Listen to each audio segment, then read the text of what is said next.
Couldn't have said it any better ourselves. Welcome to Edmonton, Part 3, Super Saturday.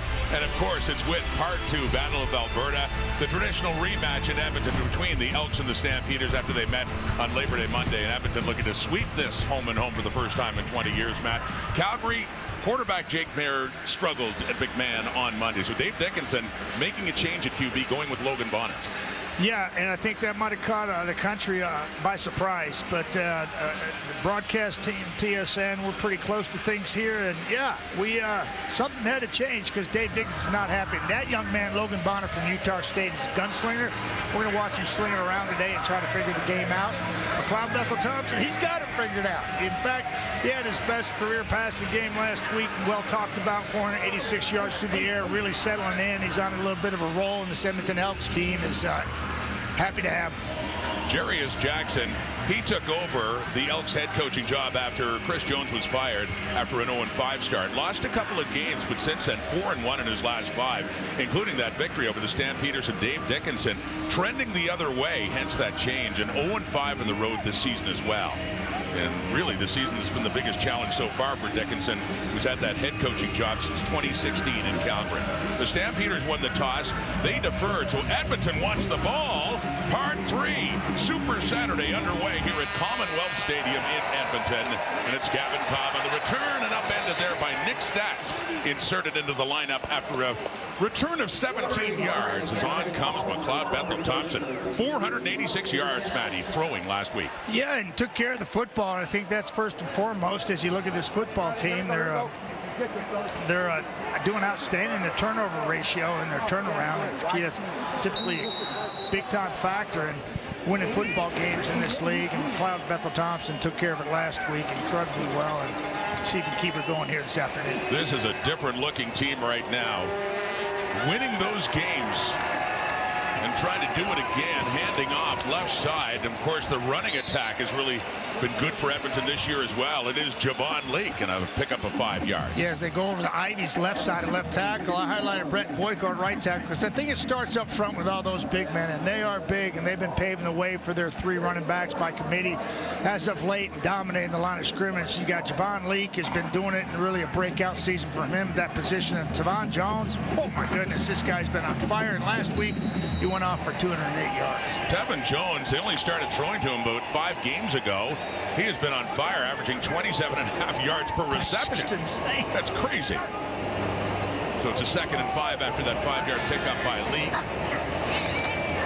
Faking the handoff. Bethel-Thompson's nearly picked off. Oh, Cameron Judge had it right in his hands, and he knows it as it drops down in a 3rd down for the Elks. Yeah, and this is one that he was dreaming about all weekend long. He's going to move to his left and read McLeod Bethel. He knows where the sticks are and watch him. He undercuts this, and all you got to squeeze it and just jog to the end zone. And whew, man, the Elks, McLeod Bethel-Thompson got away with one right there. So Edmonton fortunate to have the chance to punt this away with Jake Julian, consistently one of the top punters in the Canadian Football League. This season, he is 2nd right now in net punting, and it's Peyton Logan who will be back for it. And a booming punt, and it takes a roll and into the end zone, and Logan will chase after it and make sure Julian doesn't quickly track it down. So they give up the point right away. A 72-yard punt for the one who leads the CFL in base punting at over 53 yards per punt. But that's a huge one. And Logan Bonner, his first CFL start, coming on now for Calgary.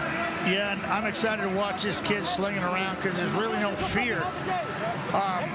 Prior to this game and throwing as the starter of this football team his first pass. We'll see how it goes, but I'm excited to watch him sling it because he's been doing it for a long time. Yeah, went to college at first Arkansas State and then transferred to Utah State, where he had a couple of tremendous years, especially in 2021. Here he is in the CFL, moving on to his left. Clark Barnes has it. First pass, it is caught. Cornell Jackson taking him out, but a pickup of 11 yards for Clark Barnes and a 1st down for Calgary. Yeah, and looking at the offensive line that has been just decimated due to injury. Saxley draws in for Bryce Bell, who was moved to the 1-game injury list, and then they get a little help in the run game now. Dietrich Mills is back in the lineup after a 4-game suspension and dealing with some personal issues. And Reggie Begelton, what can I say about him? He's their #1 star, and they got to ride him today. Had been Kylan Hill in the backfield for Calgary last week. So Dave Dickinson making that change with Dietrich Mills back. And Mills has the ball. This is his 7th game this season. As Matty talked about, he took some leave from the team for personal reasons, but back in, it's Elliott Brown on the tackle there. Yeah, and that's perfect time. I got this kid highlighted, one of Jonesy's kids that he brought here over the last 3 years, and he's a talent now, 6'5", 240, and he's a rangy kid in the middle. You got Morgan, 4th-year player from Notre Dame, who leads the league in tackles, and outstanding job he's doing in the middle. And the back end, you got another veteran back there, Lucius Purifoy, that has been roaming it and doing a really good job. He's got three picks on the season, and he'll be communicating back there and trying to make this young man's job a lot harder this afternoon. Lost a couple of yards, so it's a 2nd and 12. Bonner, and he's 2 for 2 so far. Reggie Begelton, good yardage after the catch. He turns around, he makes it work. It's a 1st down. They're in the Elk zone inside the Edmonton 35. Yeah, and this gives you an idea of this kid's fear factor, and it's minimal, and he's staring it right down the face and throws a dart. And what his message to his teammates was just to stay active, stay live, man. You never know when the ball's coming your way, and that's exactly what quarterbacks want, is everybody live, and certainly Reggie Begelton understands that for a 25-yard completion. Begelton, 64 straight games with at least a catch. Back to Mills on the ground. He finds an opening and he pulls his way through and picks up 11 yards. Good work there by Dietrich Mills back in the Calgary lineup. Yeah, I just wanted to show you the, just the play action, the feet of Logan, and something he says he likes to work on. And a little point fake there and pops his hips. Kind of freezes the defense, opens up some things up front, and and Mills says, yeah, I'll take that. First contact's about 7-8 yards downfield, and he just staples an Elk to the turf. And it's a good start for the Calgary Stampeders. Peyton Logan had been filling in at running back after Mills left, and Kylan Hill as mentioned before, but Mills back, 1st down, Edmonton 25, back to him right side, this time nothing. In fact, another loss of yardage. Noah Curtis in there, and so too is the leading tackler of Edmonton, Niles Morgan. Well, he read that one beautifully, and he scraped along with Mills, and Bonner would have liked better production. Doesn't like these 2nd and 10s, particularly when you're making your first start, but you gotta like what you see with this kid. And Jake Mayer, different viewpoint for the young man on the sidelines. 38 straight starts. He went 16-22 in those starts, and hence the move to young Logan Bonner. 2nd and 10 now. The Edmonton 25 after no gain. Throwing again. Short one with his receiver. Jalen Philpott was falling down as the ball arrived, so it goes incomplete, and it's a 3rd down, and it looks like Rene Paredes will be coming up to put the Stampeders on the board. To be trying to. Yeah. Rene just needs one more point, and he'll surpass the all-time great Dave Cutler right here. Everybody knows Cuddy around here. These parts, we saw him last week, Victoria. He's tied for 8th all-time scoring leader in the Canadian Football League with Dave Cutler, and he pounds this one through or gets a single. Isn't it fitting? It's in a stadium that Dave Cutler knew so well.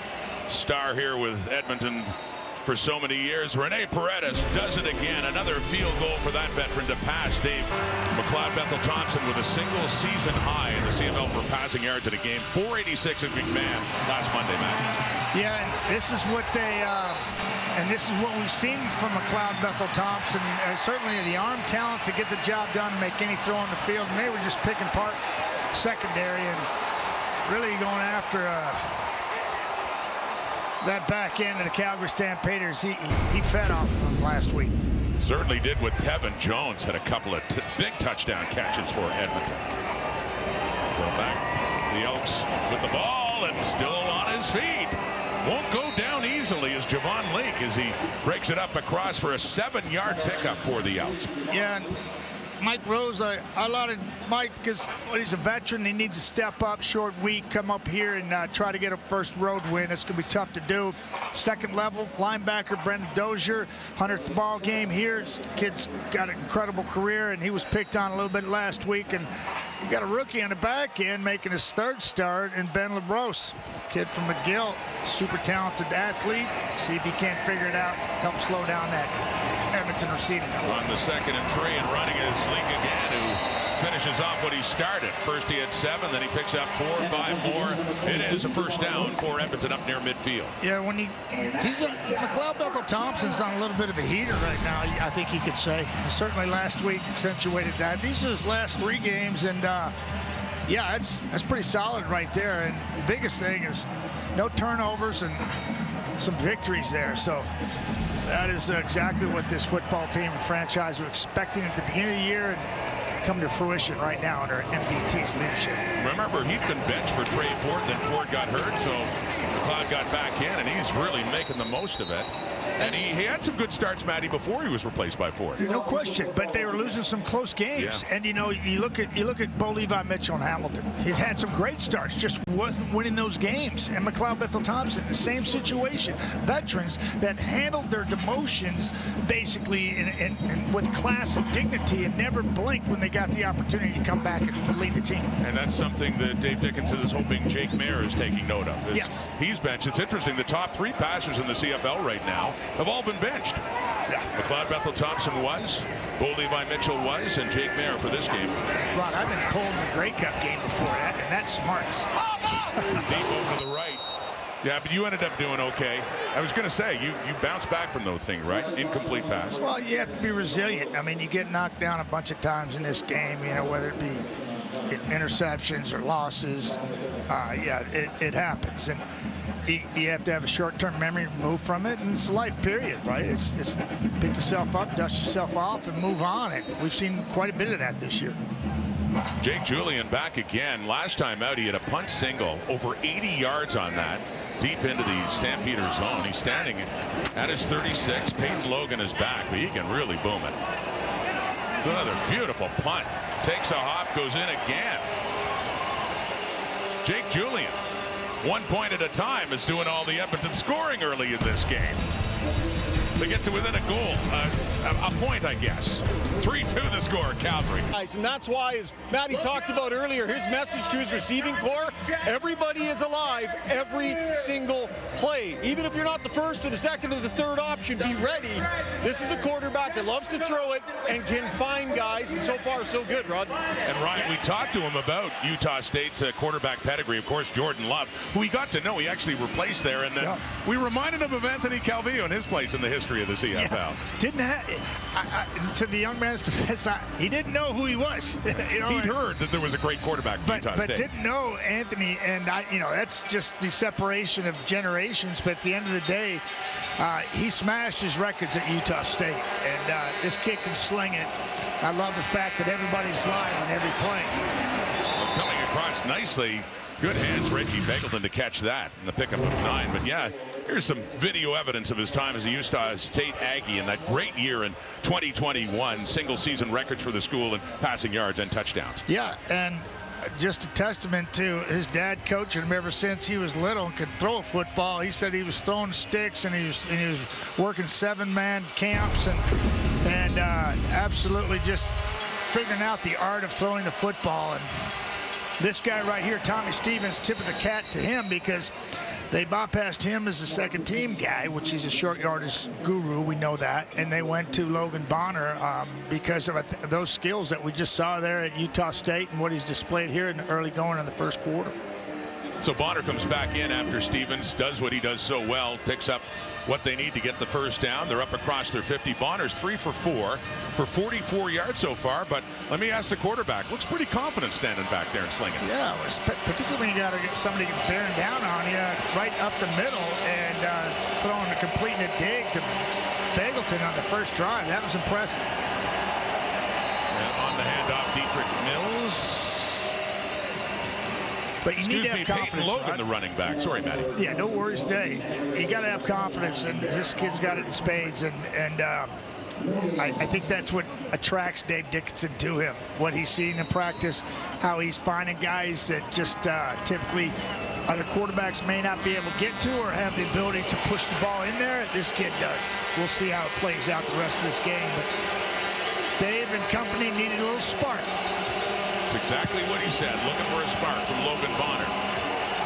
Looking deep. Down the rail, coverage is there. Flag is out. Intended for Begelton.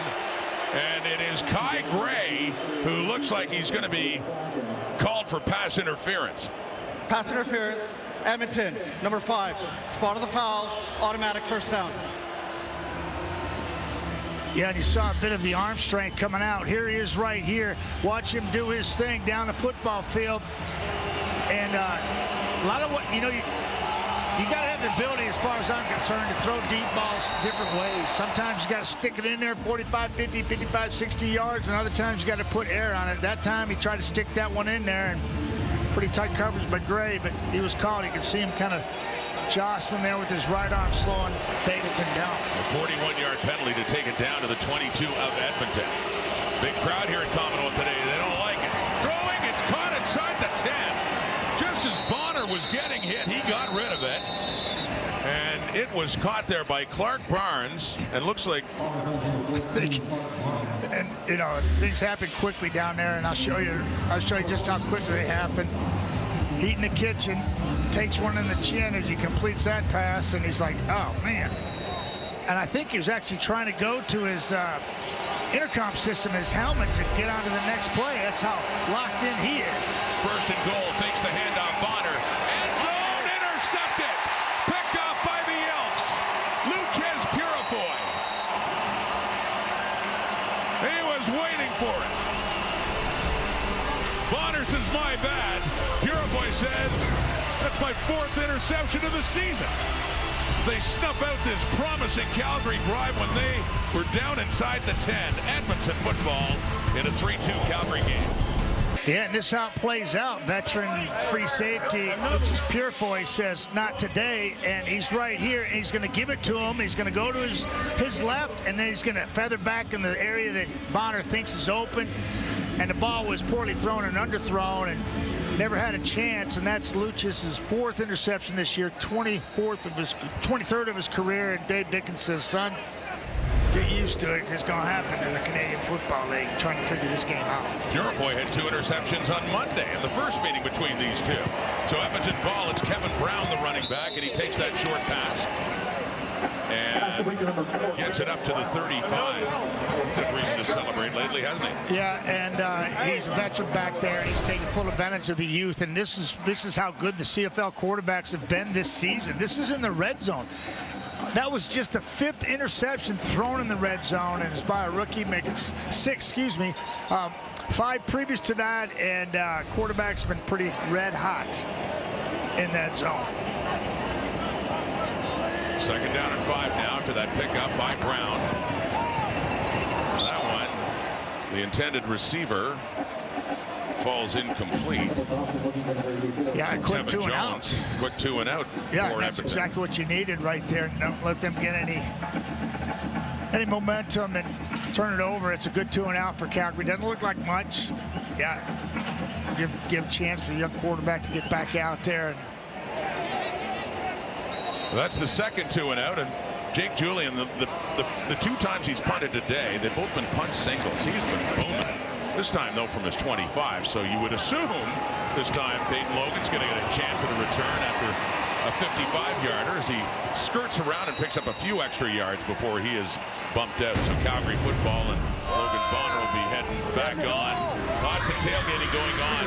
Hey, they sold out the Lower Bowl, over 30,000 fans. Great atmosphere here for part 2 of this Battle of Alberta, which will continue right after this.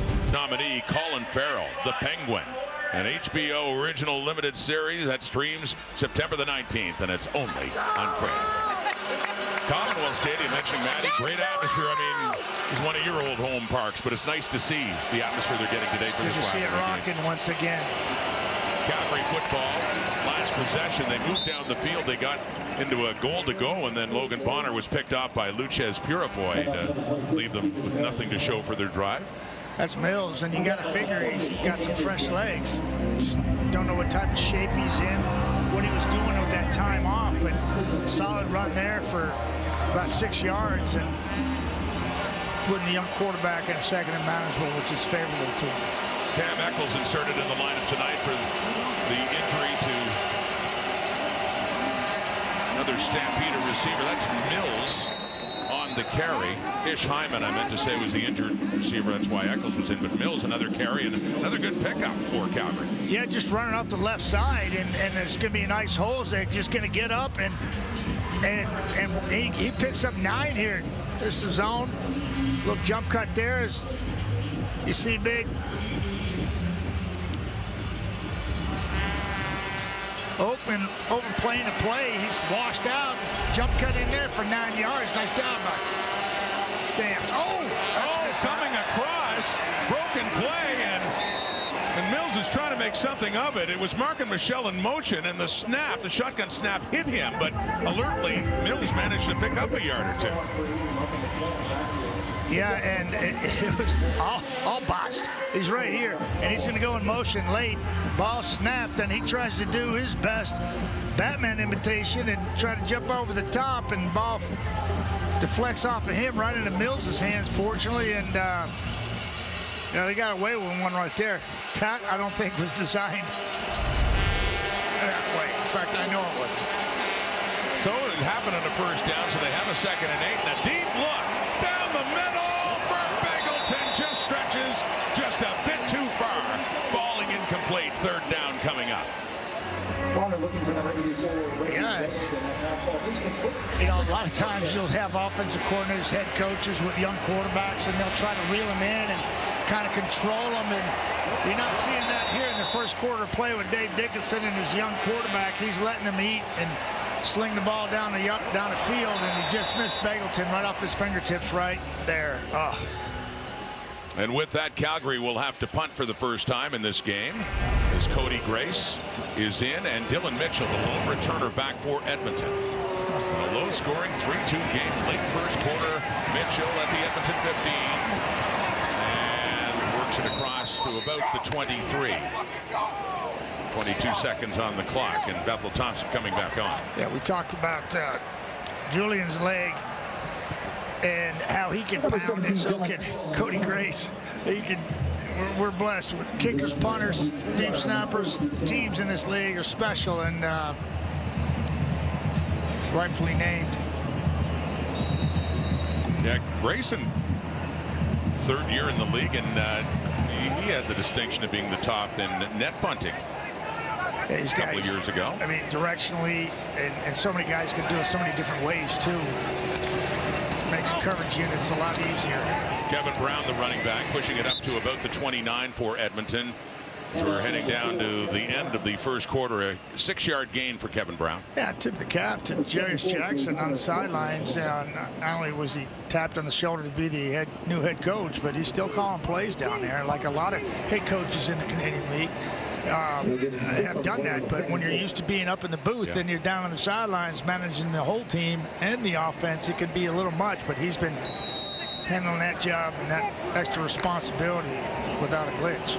Named the interim head coach after Chris Jones was fired after an 0-5 start. They did lose their first 2, and they've really been turning it around, winning 4 of their next 5. It's Brown finding his way through again. He found a hole. He made it work. Gets it up near midfield on that last play of the first quarter with a 21-yard pickup for Kevin Brown. And that is quarter time. Only 5 points on the board. Points off the board and a turnover in the end zone when Calgary was driving. And there's another chance that got away from the Stampeders. Edmonton down. Thankful to be down by just a point as we get set for quarter number 2.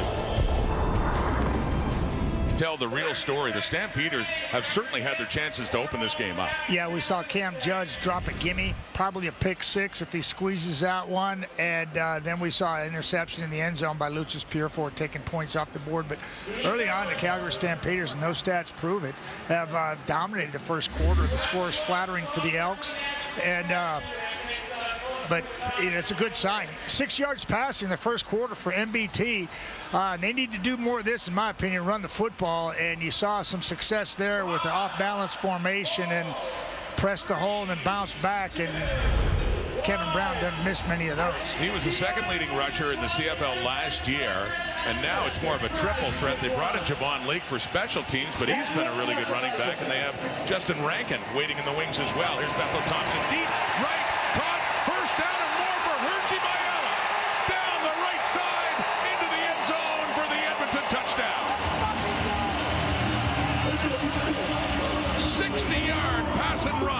McLeod Bethel-Thompson to Hergy Mayala as the Elks have their first lead of the game.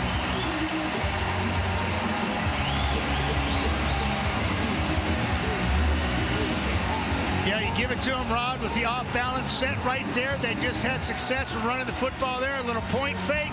Gives McLeod Bethel-Thompson a clean pocket. He finds Mayala. Mayala says, "Get off of me."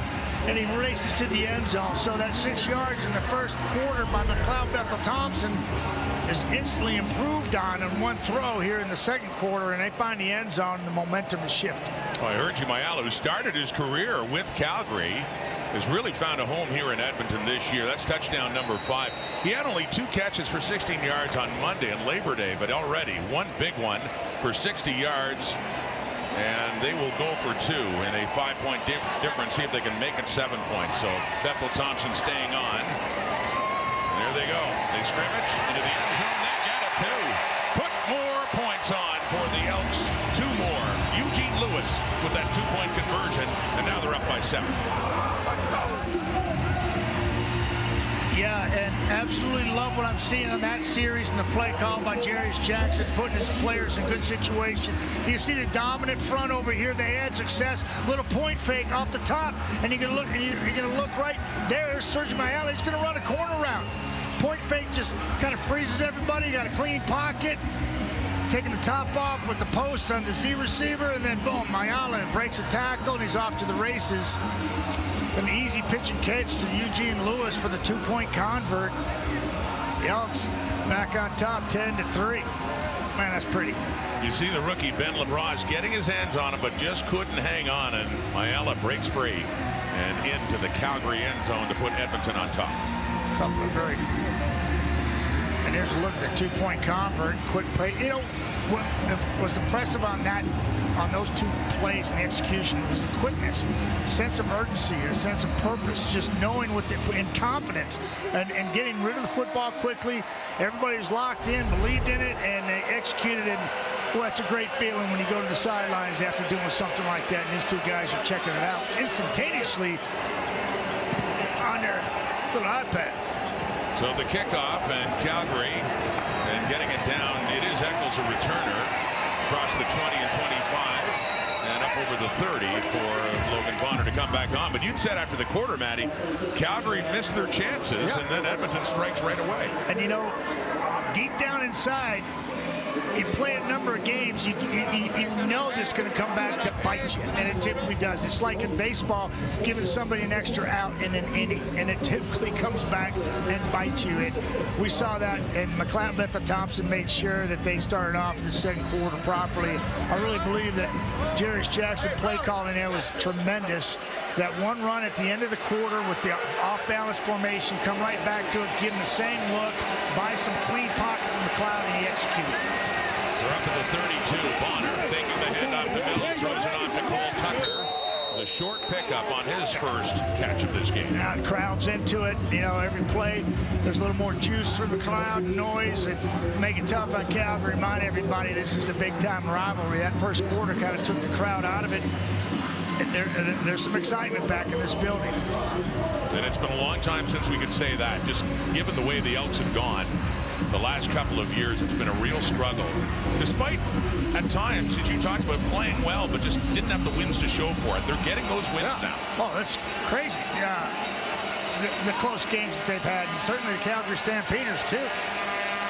10 of the 11 games they've played have come down to the last 3 minutes. Tucker picks up 2. They set up a draw out of Jalen Philpott, weaving his way through a first down and some more for Philpott as he takes a rare chance to just get a carry and get it up to the 45. Look good on him, right? Looked like a guy that we saw play earlier in game 2, Nick Dembski, doing it for the Winnipeg Blue Bombers. Jalen Philpott certainly has this ability, and he's showing, hey, coach, I can do it through the air, and I can tote the rock as well. Give me a chance. And it's a good-looking run right there. Ball security at the end. Outstanding. 11-yard carry right there. I'll take that if I'm Logan Bonner. Gets it up to the 45. Gain of 11. Back to Dedrick Mills. Oh, he's hit hard. Coming in, he's greeted. Niles Morgan has been known to lay on some hard hits and has some help there as well. Yeah, I want to say that was Nick Anderson and Niles Morgan, two of my favorite linebackers in the league. There's Anderson coming up right there, 48, takes on, sets the corner, and then Niles comes inside out, and they annihilate the running back for a 1-yard gain. There's the tackle leaders right there, and two of them are playing right here. Niles Morgan and Nick Anderson. Another second and long. Pressure coming. Bonner just gets rid of it. And it's down for Philpott, and a flag is out. Yeah, I don't know if it's a late hit. Flag's out back in the Calgary backfield, where Bonner was hit just as he released the ball. Yeah, I want to take another look at this, Rod, because he spots this ball, and I think this is what Dickey sees in practice and likes about this kid, his ability just to kind of stay locked in and off his back foot, knowing he's fixing to get hammered, deliver a completion down the field. 19 yards to Jalen Philpott. Just got rid of it. There's a really good look at the catch. Oh, that's beautiful.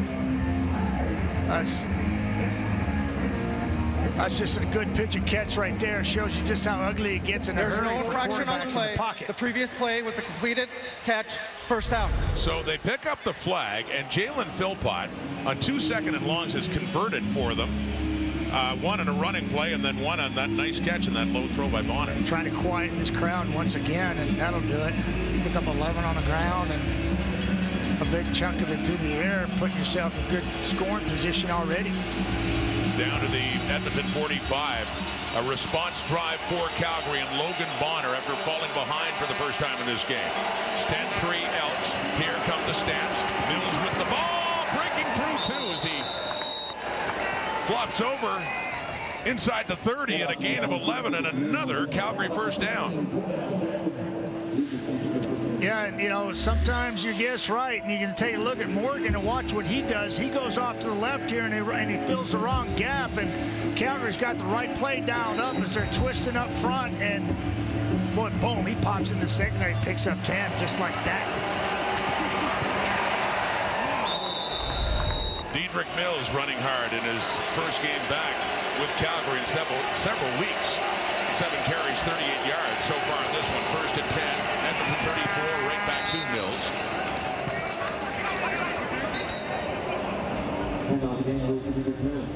Yeah, you talk about that offensive line for Calgary, protecting the young quarterback. They got a bunch of changes up front, and you know, we got the right guard, Nakanu, who's is starting his 5th game. Left tackle, Eric Smith, he's starting his 5th game. You know, McEwen's back from injury, and he hasn't played a lot of football this year. Saxon just his 20th start here, and Coker, he's in his 4th year. He's only got 20 starts up there, so a lot of communication, good-looking drive. They got it going. Whistle down just for the snap of the ball. Time count violation, Calgary, number 1. 5-yard penalty, hey, it'll remain 2nd down. I don't care how many times you do it in practice until you're out here in the game, controlling this 20-second clock, it can eat you up in a hurry, and we saw that getting the young quarterback there. And, you know, that's those headphones and the ability to communicate is incredible, because that's on both those guys, Dickey and the quarterback on the field. Good football crowds feed on that too. If they see the opposition takes a time count, they know the noise is helping. 2nd and 11 is pretty good as defense right now. There we go, 2nd and 11 at the Edmonton 35. That crowd picking up Bonner. And that one is off target. Receiver coming down is Eccles. And so Edmonton and Darius Pratt, they make a stand there, but it'll be a field goal situation coming up for Rene Paredes and the Stampeders. Yeah, Eccles is right here, right? And this kid was a quarterback in high school. He ran track at TCU, as well as West Kentucky, and he loses his footing right there. I don't care whether you're in Kentucky or Fort Worth, Texas, you're going to lose your footing there. You're trying to make a cut like that. That looked like Turf Monster got it. The highest percentage kicker in the CFL this year continues. Rene Paredes is 2 for 2 as he puts that one through, and 3 more on the board for the Stampeders. So they do drive back. There you go. on a day when Beretta's passed Dave Cutler in the all-time score. Driving the iconic Elks fire truck and throwing souvenir footballs, but Larry zigged when he should have zagged and accidentally ended up in the Stampeder bench.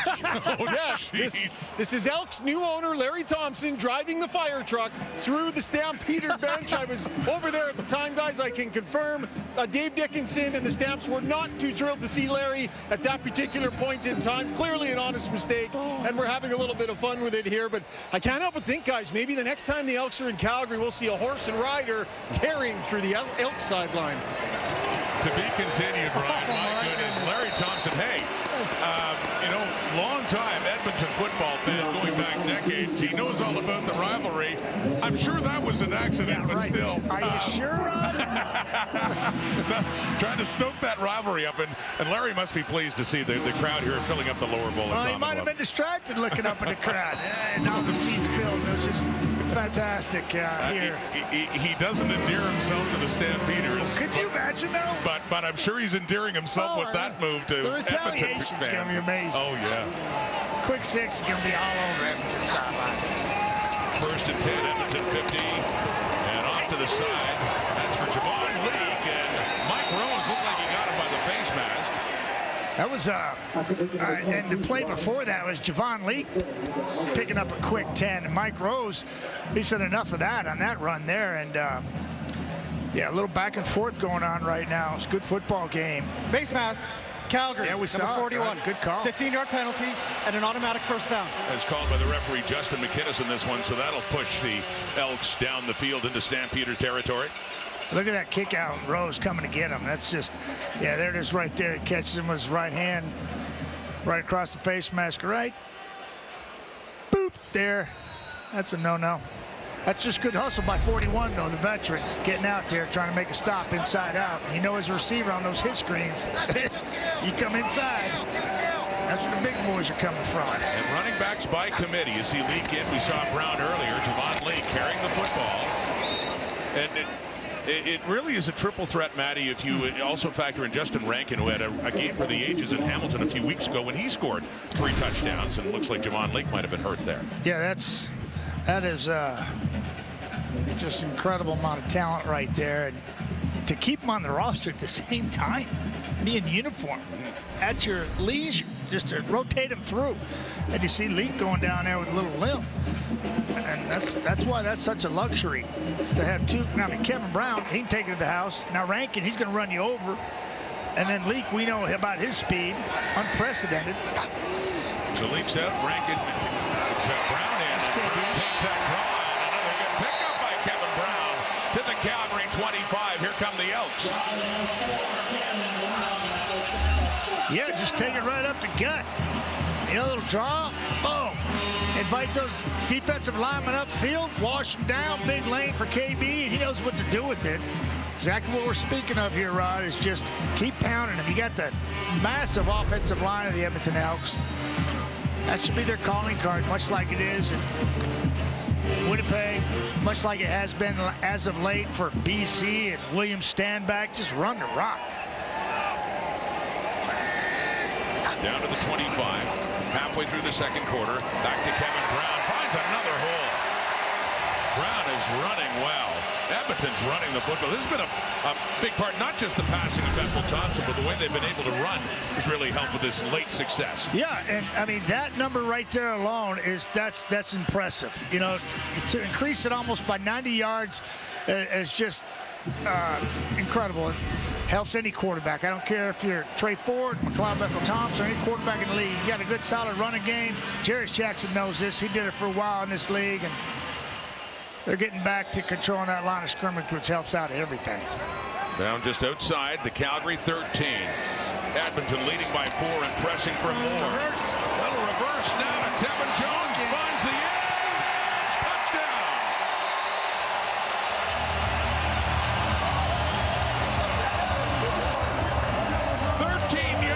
Last week, Tevin Jones was beating him through the air. This time, he gets another touchdown on the ground. Give it to him and take it away. You can do that defensively, you can do it offensively. I love the play call there and the misdirection. And Zot does a little spin around. I'll draw that up for you in a second. And that is just exactly what we're talking about. Control the line of scrimmage. Just a plethora of backs and ability from that position. And Rankin, Brown, and Leak. They're flexing their muscles right there. Last week on Labor Day Monday, Tevin Jones had 5 catches for 208 yards and 2 touchdowns. He was a game breaker, showing a different side of things now. Faking the handoff to Brown, that little toss in the reverse to Jones. Takes it in for another Edmonton touchdown. The Elks now leading it by 11. Away, and what happens is you're going to get a kick down here, you're going to go out here and come out here, and here comes Zot as well. And this is a little continuation of what the defense is looking at from previous plays set up that they've had success with already. Now, the extension of that play is bringing out Zot and bringing out Cordy, and he gets escorted in the end zone. Tevin Jones staying hot. Excellent play call and execution by the Elks here in the second quarter. Capping off a 6-play, 70-yard drive in just under 4 minutes. As Edmonton's taking charge, it's Eccles on the return now. And slips and heads out of bounds up just shy of the 25-yard line. Tevin Jones. They'd already started 0-7 when they started using him more. What a payoff. What a season he suddenly had. Part 3 of the triple header Super Saturday in the CFL, Commonwealth Stadium in Edmonton. Alberta rivalry, the Elks leading 17-6, Calgary ball. And once again in the hands of Dedrick Mills, back with the team after missing several games on personal leave. And 7 more yards for Mills in this comeback game. A little power ball by Calgary.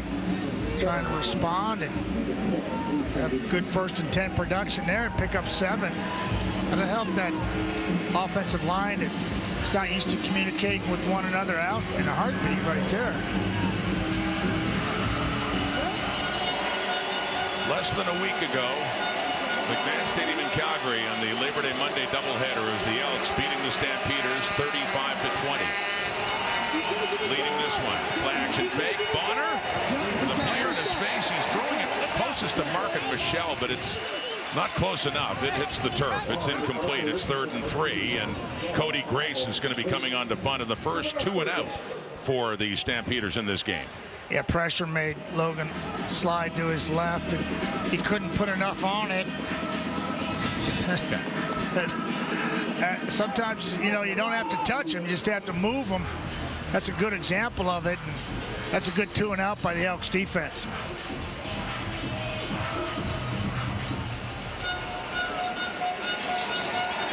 Cody Grace to punt. A couple of returners back there for Edmonton. 51-yard punt. It's taken by Dylan Mitchell, and he is wrapped down immediately by Miko Dotson. McLeod Bethel Thompson mentioning working very well the number of receivers. That includes Tevin Jones. More on that story and friendship from Ryan. Yeah, it's more shenanigans off the field. So apparently Bethel Thompson loves the old cars. We'll give you a look at his 1974 Plymouth Valiant, and it impressed his teammates. Took them out for a cruise in it. Now what they said was the car was awesome, but the music was terrible. Kept playing the same 3 songs over and over again. So Tevin Jones took it upon himself to create a playlist, complete with a flattering album artwork as well. Called it Mac 10.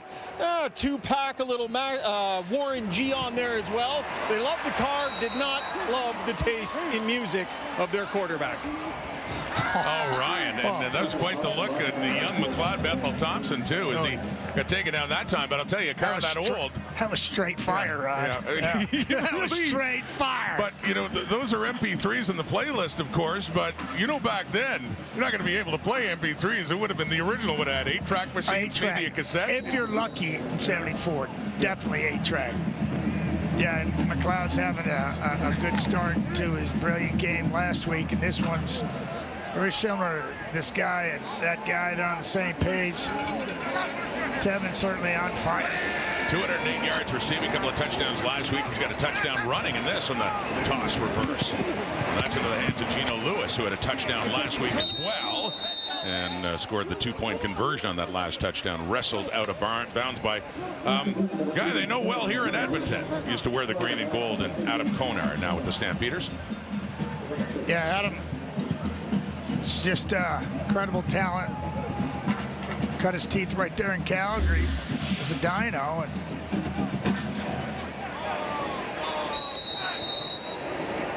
And 9 years later, he's still playing ball and showing off. Oh my God. So another booming punt by Jake Julian. Peyton Logan down to the 20 to take it. Good return here. Logan down the near side and just pushed out of bounds. He had a burst of speed. The flag does come out on that return late. Remember Peyton Logan last week trying to get Calgary back in the game. He did, Matty, in a big way. Second longest in Calgary Stampeders lore. During their turn, you believe? I made that score look pretty flattering for Calgary last week. Made it closer than it really was, but that's a big penalty here. As Logan had another nice return, which he's doing on a regular basis right now. And that swung the momentum Calgary's way. However, shortly after Edmonton got the ball, McLeod Bethel-Thompson in a long one to Tevin Jones for the touchdown that put it away for Edmonton. But here's another look at what just happened. There was an illegal block. Yeah, I think you could say you saw two of them pushing it back there at the point of attack, and pretty easy call for the officials. Wipes off another nice return by Peyton Logan. Pushes Calgary back to start their 16. They started well, but they just couldn't cash in. Logan Bonner threw an interception in the Edmonton end zone. It was picked off by Luchez Purifoy, so points off the board. They're down now by 11. Bonner. It is caught by Richie Bengals on a first down. He gets it up to about the 28 of Calgary. Yeah, this is a 4-1 formation, Rod. You know, one of my favorite formations. Pretty easy for a quarterback to read. If the quarterback's used to run a spread offense, spread the defense out, and just work the numbers. And he works to the four-man set and finds a wide open Reggie coming underneath and picks up an easy first down, getting better field position for him. Oh no, that's Niles Morgan, the middle linebacker. One of the leaders on that Edmonton defense. This time with the team goes before Chris Jones had taken over as head coach, going back to 2021. And that's saying something on a team that has seen so much change over the past few years. Yeah, you're looking at Jason Shivers there on the sidelines. Yeah, he's right here, and he's trying to get to him, and then he kind of whips around, and they're not sure what happened.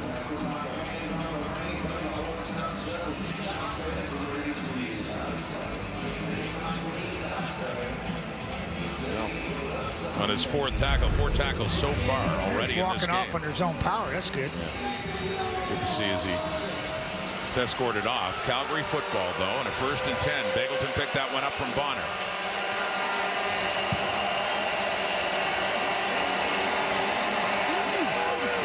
Under 3 minutes, the hitch to Clark Barnes, who gets a short gain, just 2 yards. Cordell Jackson in on the stop there as we're expecting the 3-minute warning coming up here. Right, really nice play by Cordell Jackson coming in there and making a sure tackle. Slow start for the Elks. Well, they got fired up. The big interception by Purifoy. And later, touchdowns, Mayala, Tevin Jones as well. Late in the half, they lead by 11. Not gonna lie, we had big plans for this 3-minute warning. We have a golf cart waiting for us outside. Milt was gonna ride it behind like a fire truck and pelt us with t-shirts. Larry Thompson stuff. They won't let it through the gate, Matt and Rod. It was gonna be hilarious. You don't run over anybody. You deserve better, Kate. All of you, all your hard work. We look forward to hearing from you at halftime. Here's Logan Bonner. And it looked like it was caught for a second by Eccles, but hit immediately, and it falls incomplete. Coming in, Nick Anderson, who you like to talk about earlier. Yeah, one of my favorites. I saw him at training camp, and talking to head coach Chris Jones at the time, he pointed out 45. He says he's on the IR right now, but when he gets healthy, look out. And he was bang on with that assessment. This is Bond on the move, and it's a heads-up play by the weak side linebacker, Nick Anderson from Tulane. So Cody Grace on the punt. Coming in, letting it pop is Mitchell, and he'll get a no yards on that one. After a 40-yard punt, so you can tack on 15 more for the Elks. You are ahead by a century. You are ahead by a century. No yards. You Calgary. are ahead by a century. Claude Bethel Thompson back on. By the way, we just heard from Kate promoting the panel at the half. Kudos to all of you. Kate, everybody last week, all the travel, all the work you put in, and the lack of sleep too. I thought it was terrific back there. And triple header Saturday. Busy day today. I know from having hosted in the distant past those long days of watching football. I mean, it certainly doesn't hurt watching football games, but All kinds of football games. all kinds. Come on, McLeod. I think that was a throwaway. And Eugene Lewis happened to be there with Kobe Williams. Yeah, I think that was a throwaway. Hey, but you talk about back in the studio, 3 games in a row. They got the A-team there, and cameraman, lighting, sound. I don't know who's doing Libero, but they have. It's an incredible locker room. No, it's great. It is bring up the absolutely bank of televisions, and you're watching about 9 different games at the same time. Obviously, your focus is on this one, but it is it's a great day of sports and Studio 6. Taking off, McLeod Bethel Thompson dives inside the 40 and secures the ball too. But we got over 2 minutes to go until halftime. Lots of time for the Elks to add to their lead. Not bad for a 36-year-old right there. You know, kind of looked a little awkward going head first. And cut loose the trailer. No, he sees it and he takes it. And you see Dozier coming there late trying to punish him because he is going head first. There's a ball carrier at that point. Julian Hauser in hot pursuit. 16 yards from McLeod Bethel Thompson through the air and on the ground. You don't see him run a lot, but he's making it count inside the 40 now. Leading by 11 and handing off. Tough yardage right in there. That looked like Leak. John Leak he looked hurt earlier, but back in the game. Yeah. Pick up at just 2 yards. You know, we see a run last week. I saw that run last week. He broke about 6 tackles and spinning around. And, you know, it's just, I think to me that speaks to competition, Rod. And he certainly has some competition, doesn't he? I mean, with Brown and also, but you know what's interesting? They brought him in. He was the top returner in the league last year. 4 punt returns for Toronto last year. And it evolves that he's not even on returns now, or very rarely is, because he's become so valuable in offense. That's why I see Gavin Cobb back there. And Dylan Mitchell lately, too, from the 36. And over it is to Leak. Yards afterwards, he's taken down. It's going to be close. It'll be very close. It's Bentley Sanders, a safety coming in. He just got inside the 30, and it'll be about a yard shy, but certainly worth going for given their position on the field and the amount of time they have left. Yeah. It seems like the Elks have possessed the ball the entire second quarter here, and that's huge and a pretty good indicator of how this football game's gone the last 15 minutes. I guarantee it's weighing on that Stampeder defense. McLeod happily goes off the field as we see Dakota Prukop come on, their short yardage specialist. And so you get the short yardage specialist. Paul Appley's never talked about this last time in Montreal. You had 2 short yardage plays that ended up going for touchdowns. Oh, yeah, it was pretty. One by David Mackey, one by Nathan Rourke. Flag comes out on this carry by Prukop, who would have enough for the first down. It looked like as soon as the ball snapped, it looks like Calgary's offsides because they just blew the whistle dead. Play dead.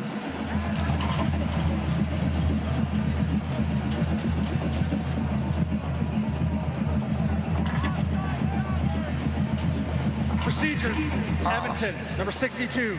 5-yard penalty. It'll remain 3rd down. That left hurts. tackle Martez Ivy called for procedure. So that hurts. Instead of 3rd and short, to push back, and they're going to have to go for a field goal now. Yeah, and the big man's right there next to the center, and oh, there he is. Left tackle right there, just moved a little early, got a little zealous. Now we get Boris Beatty, who was sat down last week. He was. It was Dean Faithful kicking in Calgary on Labor Day. Beatty sat, and he's back in. Been a tougher year for him, but he does pump that one through. 1 for 1 on this one. And a late flag coming out after the kick, too. Yeah, this is last week, and Faithful. Oh, Excuse me, this is last year. This is the win. This game, this was the Labor Day rematch. Dean Faithful got the walk-off winner. 42-yarder, count it. Yeah. And he did the wave as a tribute to the Queen. That was his wave, a tribute to the Queen. It was like yesterday, it seemed like. And what a great celebration and insight as to what it's like in that locker room. Well, Dean, a global player, he's from the UK. And still, he's been on the practice roster, and he was activated last week. And Boris Beatty, who, by the way, was the top kicker percentage-wise. It's Paredes this year, but it was Beatty with Toronto last year. And you talk about Javon Lee.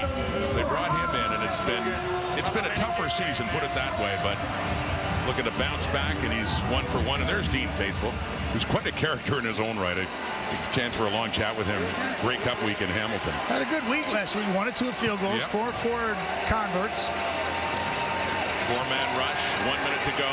The throw from Bonner. That's Clark Barnes, and he coughs up the ball, and it looks like the Stampeders, if they get it back, they'll sort that out. Kyle Saxon looking to flop in the football, and it's in the hands of the Elks. It's the ruling here they continue to discuss. And was it even a complete pass with Barnes taking it? It looks like Elliott Brown walking around with the football. Daniel Joseph, one of the new members of the Edmonton Elks. Another specimen. It'll be second down. Another tremendous athlete, Joseph, first-year player from North Carolina State. He thought he had a fumble here. Boy, it looked like a fumble to me. Well, they call it incomplete pass. Never really had control of it. Back to the 40 in a 2nd and 10 with 50 seconds on the clock now. I'll just say, it's one of those judgment calls. Yeah, right. Did he have it long enough? Yeah, So. yeah, bang, bang. Jarius Jackson, interim head coach, Edmonton Elks. A team that has been on the rise lately. Looking for their 5th win after an 0-7 start. 2nd and 10. It's deflected at the line of scrimmage and intercepted. Bonner is picked off again. And that time it was open season on the football as it got deflected at the line. And all of a sudden the Elks are going to have another chance to score before this half is done.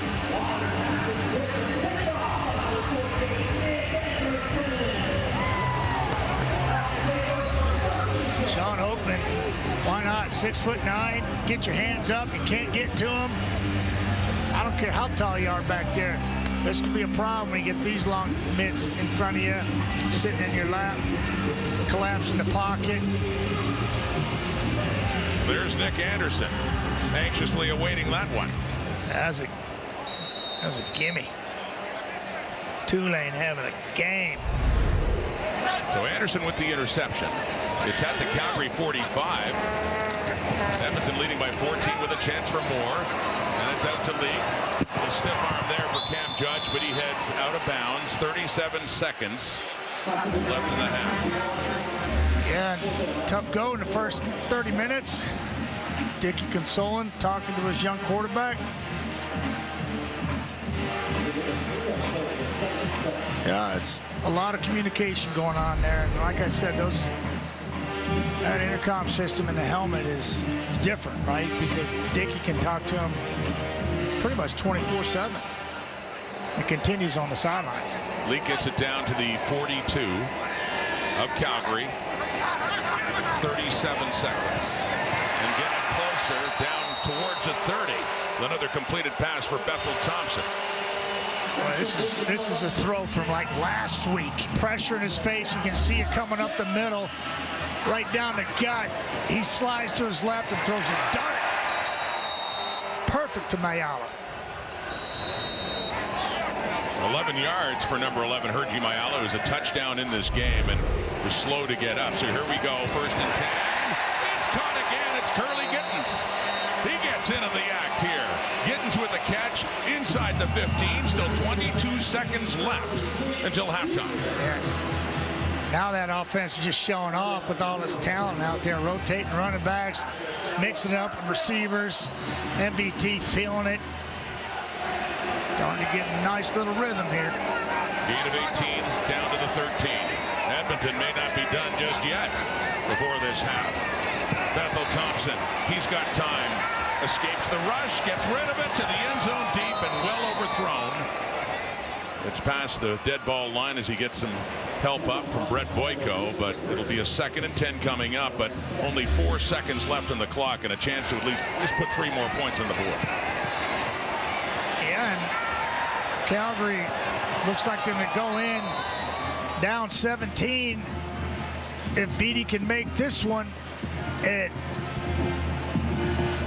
wouldn't expect that after the first 5 minutes of this ball game, where they had all kinds of opportunities to get out to a quick start. Didn't capitalize. Edmonton said thank you. So Boris Beatty, we just saw with his first field goal of the day, and Jake Julian will put this one down for a much shorter attempt as Beatty goes 2 for 2. And an impressive first half, especially second quarter, for the Edmonton Elks, who wrap up that first 30 minutes and put 23 on the board and have really taken charge trying to sweep the home and home against Dave Dickinson's Calgary Stampeders. And talking to Dave this week, we talked about, is there going to be a leash on the young quarterback? And he said, no, I'm just looking for a spark. You know, we'll see how it plays out, but he's just trying to find some mojo, and wasn't there in the first half. Well, remember, Tevin Jones had the pair of touchdowns on Labor Day Monday. This time he has no catches, but he has that big carry on the toss, reverse, taking it in. And Jones helping Edmonton to this lead as he is standing by now with Ryan Rashad. All right, Tevin, the defense did a nice job getting you the ball in your guys' hands. How do you think you guys executed in that first half? First quarter was kind of slow, but we picked it up in the second half. And Lord's willing that the coaches come through, and we come through for the coaches, and we come through for the fans, and we'll get everything done.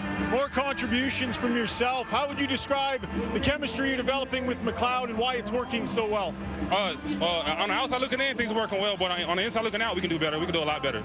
So just get your popcorn ready, and we'll do better on the second half. All right, thanks, Tim. Appreciate it. Sounds good. All right, let's send it to Kate and the panel. A couple of days ago, and he wants the spark, but it didn't sound like he wouldn't go back to Jake Mayer if the circumstances demanded it. Right. And whether or not you agree with the merry-go-round and the change, 30 minutes trying to figure out the game as a rookie, 14 passes in, is not much of a opportunity. Right. You know, and when he can't tackle, he can't stop the run. There's a lot going on with this football team, but I understand that they need a spark and they're in a rut, obviously. We'll have a look at what he did in the first half of his first start, 8 for 16 for 95 yards and 2 picks. Yeah, and it started out tremendous, and then there's a couple plays that weren't made, and that throw right there, I think, turned the tide. Lucius Purifoy needed a big play as a veteran free safety. He got it. That ball's tipped, and that is because of Sean Lemon collapsed the pocket and forced him off his spot, and the ball was tipped, and Sean Oakman, and it was not all on the young quarterback. There's Reggie Begelton taking that short pass, and Begelton gets it up for a Calgary first down, a gain of 11 to get things started. And they have the running of Dedrick Mills as well, who had 51 yards rushing in that first down. Yeah, that's to me, I think that's a positive, and you continue to do that and get the ball to 84 as much as possible. Good start. Get a lot of targets in the first half. Also at over 55 yards in production. Longest to 24. First and 10. Calgary 43. Logan Bonner serves one up, and it's caught nicely by Eccles. Down the right side for another big first down. A beautiful toss dropped in the bucket there by Logan Bonner for Eccles. Yeah, quarterback to quarterback, and this is just, you know, make it happen. Watch him do his thing. Little stutter step, ball's out there, make a play on the ball. Well timed. Well placed, nice catch, 30-yard pickup there for the Stampeders. That's a nice catch. That's It's a great catch. you know, all day long. Good job. Good start. Got a little spark going here. Eccles inserted in the lineup with the injury to Ish Hyman. On the handoff, that's Peyton Logan getting a running play. He was a lot busier as a running back in the time away by Mills. But a couple of carries in this game so far. He gets 4 more yards. Yeah, going back to the change at quarterback, I'm glad to see Logan starting the second half. I just don't. I think you'd crush a kid if you just threw him out there for 30 minutes expecting the team to turn the team's woes around himself. Yeah, he made a mistake in the red zone, but everybody does that. 2nd and 6. Bonner has time. They rush 4. Morgan coming in. It's intercepted again. Kai Gray waiting for it right at the sideline. They had lots of coverage on Eccles. They had Eccles surrounded. And Gray is the pick. The 3rd interception thrown by Logan Bonner in his debut. Trying to do too much. Forced out of the pocket. Taking points off the board with this throw right there. +3, the Elks are in turnovers, and they have the lead. Logan Bonner is. And a good start to the second half here, and then he got a little too greedy. It's a gift and a curse to have the ability to sling the ball over the yard, and he tries to make a play here and doesn't get much help. Right there is as Peyton Logan falls to the turf, and he slips, and the ball sails over his head. The waiting arms of Kai Gray. Yeah, so you think about that, and got the quarterback to make that throw. Guy slips, take points off the board. Who knew? And deep in the Elk zone, they take over again. Happened back to that end zone in the first half, and the interception by Purifoy that took points off the board for Calgary. Kai Gray, 3rd interception of the season. My son, Kane. Daddy love you, baby. 5th of his career, Rod. It's a big-time play. Much like we saw in the second quarter where Edmonton came up some plays, took points off the board.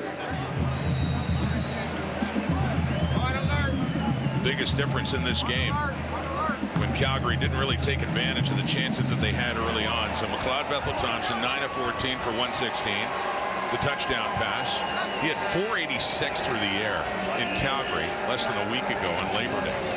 So 2nd and 2 now. It's Javon Leake, 1st down and more, up across the 25. The League seems just fine as the Elks quickly move it out of their own end. Yeah, and they're just going to just press it, and simply they're going to move this way, and the ball's coming the other way. Watch the jump cut. Boom, backside. Big-time hole with Javon Leake's speed. That's stealing right there. Mentioned strictly a returner in the CFL in his time with the Argos. Rarely saw offensive reps, but he had 4 return touchdowns last year for Toronto. And signed on with Edmonton. Number the 26 now. This time it's Kevin Brown. Puts his head down. He's greeted. Brandon Dozier's there. Mikey Alway, the hard hitter, there as well. Yeah, it looked like all 3 linebackers for Calgary met him in the hole and said, no. Alway, Dozier, and you're going to see Cam Judge. Watch those linebackers, all 3 of them. Go get them. Bam. Oh, that's just 2 of them. 2/3 of the 3 right there. Judge forced it back inside. There's Alway. And Mike Alway's been known to hit as hard as 2 people. oh, my goodness. 2nd and 8. Edmonton 28 now. Bethel-Thompson off to the left and too far. 2-man coverage there, pretty easy to decipher. McLeod probably wants that one back. Looking for Gavin Cobb.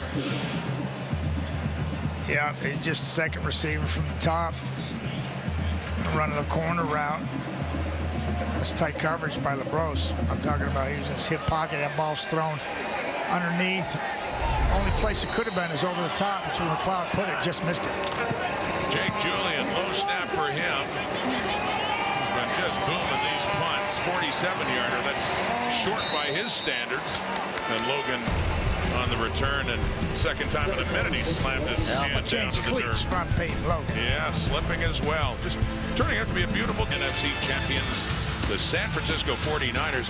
You can catch all the action Monday at 8:15 Eastern. Matty, we never really found out how the Jets would be with Aaron Rodgers last year. It only lasted 4 plays before he was out, so they'll start up again. Remind me a couple years ago with Jeremiah Mazzola, you know, and how quickly that ended.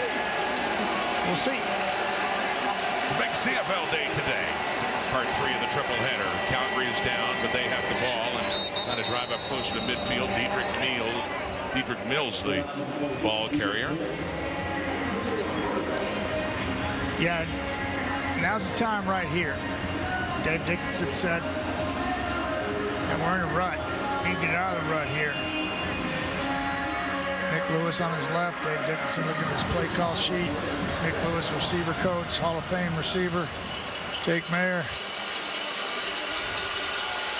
Who 2 years ago took over for Bo Levi Mitchell.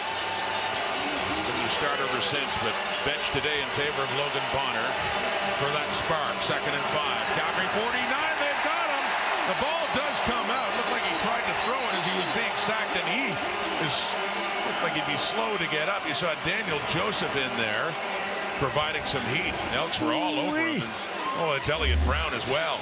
Just talking about getting after it inside, then just arrives quickly, spin move on Eric Smith, making his 5th start in a row. Ponder, like, they didn't do that at Utah State. He got erased. Elliott Brown. Tremendous move inside. Number 1. Ball will be placed in spottable foul. 3rd down. Yeah, he did. You can see him. Good the ball idea. Came out, but yeah, I mean, he just tried to get rid of it as he was. The inevitable was happening. Yeah, just a heck of an inside move by Elliott. His knee was down. I thought his knee was down before that ball came out. So 6 quarterback sacks this season for Elliott Brown to lead the way for Edmonton. 23-6 are going to get the ball back. Cody Brace to punt it away. Punt of 45 yards. Dylan Mitchell on the return, and he can't go anywhere there. Take it down. Always nice to acknowledge those in the stripes, especially after long, great careers. Back judge Larry Butler. This is his last game as a CFL official. It's his 20th season. Worked over 300 games, 4 Grey Cups, including the last 2. And Larry is choosing to exit the game on his terms, and he got to select the games that he'd like to finish with, and he chose Touchdown Pacific. So he worked last week in Victoria, and then this, the Labor Day rematch in Edmonton. And congratulations on a great career, back judge Larry Butler. killer stats, by the way. Killer stats. That's 1st and 10. Edmonton 31. To the wide side there for Dylan Mitchell. And that's Larry on this play. Yeah. There he is. Right in front of him. No catch. Out of bounds. Larry Butler. It's nice he gets to choose how he wants to go out, too. Yeah, that's amazing. After an amazing career. Talks about the CFL officiating crew and what a close-knit group of people it is, and it certainly is. 2nd down and 10. Bethel Thompson underneath to Lee. See if he can do the rest here. And he is taken down shy of a 1st down, well shy. So Jake Julian already heading out on the field. 4th 2 and out for the Edmonton Elks in this game, but they're still leading it by 17 points. A frustrated look in the face of McLeod Bethel Thompson. He's thinking about riding that car. Once he saw his hot rod going east and west, he knew it wasn't going to go very far. Too much pursuit at this level. Last time for Jake Julian, the snap was a bit low. He still got a 47-yarder off. He's had 1 over 80, his first one today, and now we get finger pointing time and movement at the line of scrimmage, and out come the flags. Oh, there's yellow laundry all over the field. They get a cheap one? They pull Calgary offsides? Dickey can't believe it. He thinks they're fooling him. Stop. Procedure. Edmonton, number 50. 5-yard penalty. It'll remain third down. Rookie Joel DeBlanco. Flag for procedure. First-round draft pick for the Elks. Plays a lot of positions already, moving them all over the field, trying to find him a sweet spot.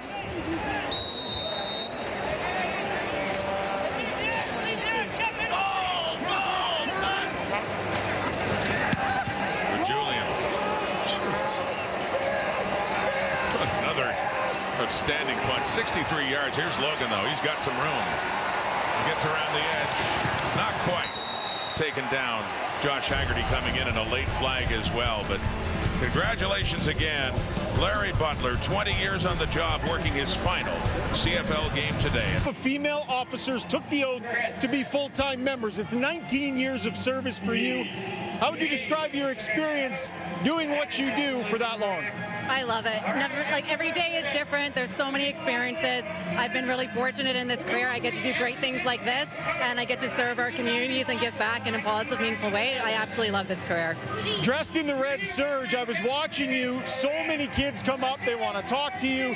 When you're in conversation with young girls and talk to them about this as a potential future, how do those conversations go, and what do you get back? Well, I liken it a lot to actually football. And you look at your team and you look at what you have. No two people are the same. You can't have a whole team of offensive linemen. And so everybody needs to be diverse, and everybody has a spot and everybody has a place. And so that's the same with police work. We're not looking for a cookie cutter Mountie. We need people who can come with different experiences, different walks of life, and who look different so that they can connect to the communities that they serve. Well, as I said, 19 years of service. Thank you for that service, and thanks for being here today. Thank you so much. All right, Rod. Thank you, Ryan. And yes, let me echo that. Thank you for your service. RCMP Appreciation Night. Edmonton bringing the heat. That blitz. Yeah, Moncrief almost got into Bonner there. Incomplete second down. They're at the Calgary 20. They're down 17. Logan Bonner, first CFL start. More pressure. Over the middle and caught. Wide open. Reggie Begelton. First down and more. He's still on his feet. And finally, it's stripped up just across the 45. A big first down for the Stampeders. Yeah, Edmonton bringing 5 on this play. And Logan stands tall and delivers a strike to Reggie once again.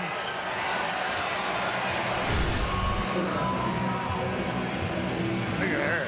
64 games in a row. Guys, he's got just 102 more to catch Nick. And it's going to say, as great as Begelton's been, look at that record by Nick Lewis. One of their coaches now running is Diedrich Mills back in the Calgary lineup for this game tonight, and a nice addition back in it too. They struggled running the football against Edmonton back on Monday. Yeah, I don't think you can get away from the run right now in this game plan when you're play calling if you're Dave Dickinson, because you're down 17. It's 3 scores. You can get that back. Just look at Nick Lewis. He's going to get his receivers going.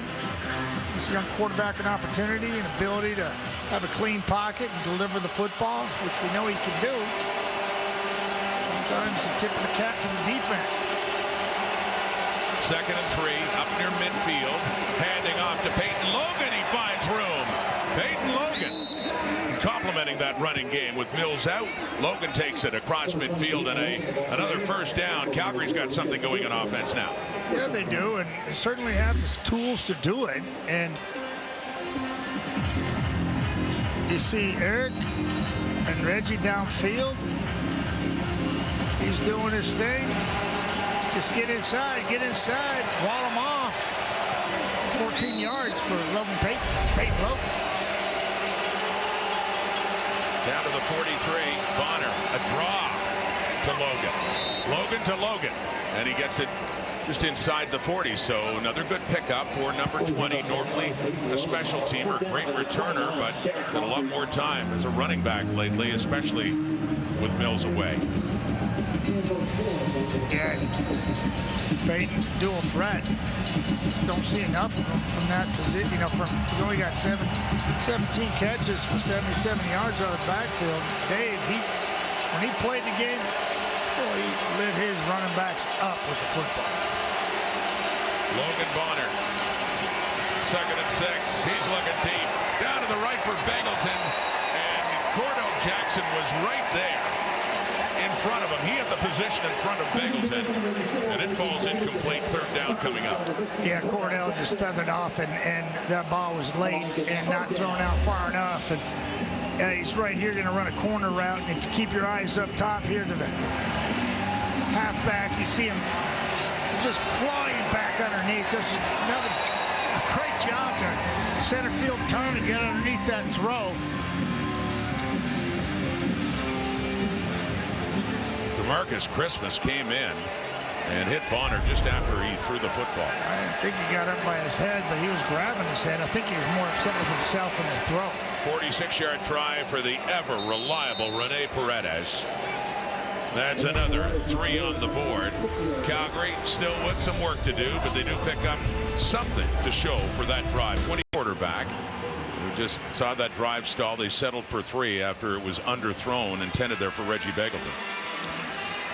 A lot going on, Rod, down there, you know, on that bench, you know, and receivers, relationships, belief. Young quarterback trying to figure it out in front of our eyes on a team that's been 6-12 for the last 2 years.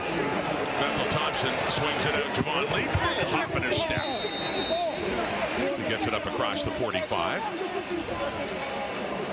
So a 14-point Edmonton lead. And with a win today, not only sweeping the home and home, but it would also mean moving ahead of Calgary in the West Division standings ever so tight. I love it. It's not where you start, it's where you finish, and that's what's being preached to a lot of teams right now, especially how close they are in the West. You think about this team. They started at 0-7. If Edmonton wins today, they'd be 1 point behind Saskatchewan. The Rough Riders lost again. They've been in a hole. They've beaten by the Bombers in a much, in a close game in the Banjo Bowl. That's Lee.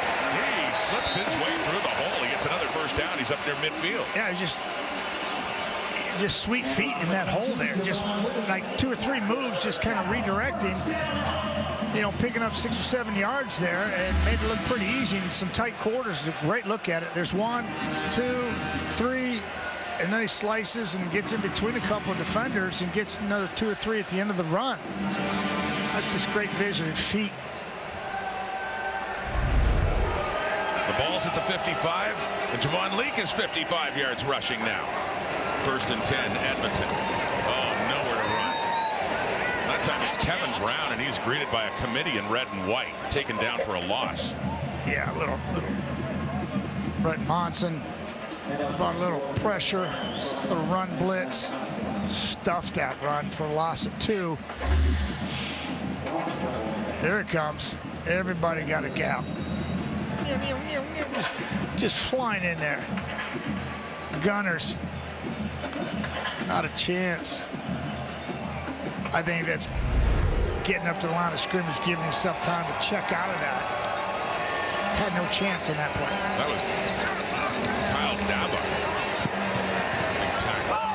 Rolling out, deeper route, and it's caught to by Gino Lewis.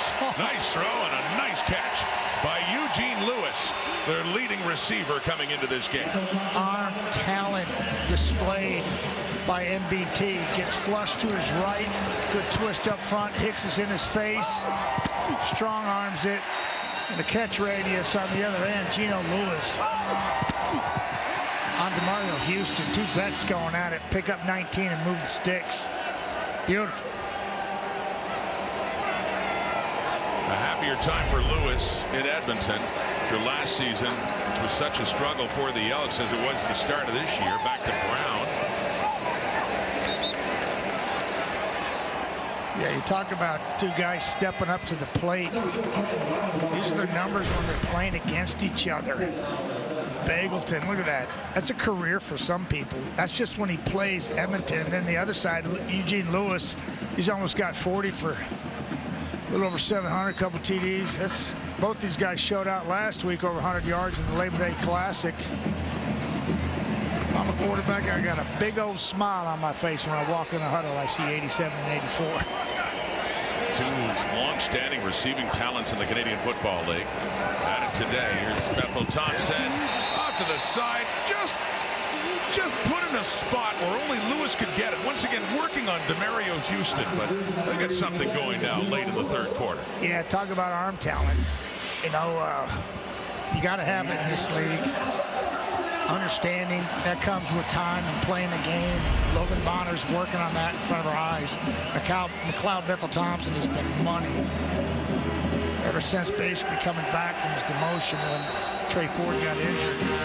We've seen him light it up over the last 6 years too, whether it's for Toronto or Edmonton. But now they're turning into wins for this football team. Well, it's like two sparks. They got a spark when Ford came in, and then after he got hurt and Bethel-Thompson got another chance, that was a spark for Edmonton. They just, for the most part, kept winning, and they finally blow this one, and the Brown carry at a standstill as he stayed on his feet. Got another good carry as well. And Ron, I'll go back to what we were talking about before, and I've talked a lot about it in the league because you have to. You know how VA responds to what Nathan Ork is doing. You know what Jake Mayer, how he's going to respond. You know, Mazzoli is responding to Drew Brown. You know, Levi Mitchell. Bo Levi Mitchell. What's happening, with Taylor Powell. And it's a volatile game in a lot of different ways. And you're going to have to fight through adversity. And right now we're looking at a young man's doing the same along with his football team. But it's part of the position. So 2nd and 3. This should be the last play of the third quarter. Back to Brown. Oh, he just doesn't want to go down. And finally does. The rookie Ben LeBras in on that tackle. So it is quarter time. 3 more yards. And the Elks in scoring range. Lots of fans out for this one. And lots of turnovers, too, being forced by Edmonton. They're in charge. Looking for the sweep in the home Labor Day in the rematch. Calgary actually had the field goal in very low scoring quarter, Matty, but it's still, you get this feeling Edmonton offensively, defensively too, they're still very much in charge. Yeah, explosive football team. Really hadn't seen the passing attack, which we saw at the Labor Day Classic, only 154 yards from McLeod Bethel-Thompson, but the balance offensively has been impressive with their running backs and continuing to control the line of scrimmage and the clock. Yeah, no points for them this quarter, but in Calgary's within striking distance, only 14 down, and they just need some explosive plays themselves, something that Dave Dickinson said at halftime to our Ryan Rashog, that we're in a rut, and they continue to be in a rut and not finding the end zone. Kudos to that defense for Edmonton taking the ball away. And Edmonton can relate to being in a rut they were at the start of the season. They lost the first 7 games, but they're 1 quarter away from winning 5 of 6, getting right back in the thick of things. Here's Bethel-Thompson, and off to the right, it just basically throws it away. Closest receiver in the area was Geno Lewis. You know, it's time that McLeod will probably look at that play tomorrow and go, man, should extend it a little bit more, maybe set my feet, look back, you know, but not a bad play there because you're chip shot for Boris Beatty. He'll kick it to the scoreboard from there. Get back this 3 points they lost in the third quarter. It's a big play for the Calgary defense trying to hold them. Third trip to the red zone for Edmonton, 1 for 2 in terms of touchdowns. 2nd and 10 now for the Calgary 19. It's caught! It's a touchdown! It's Eugene Lewis again.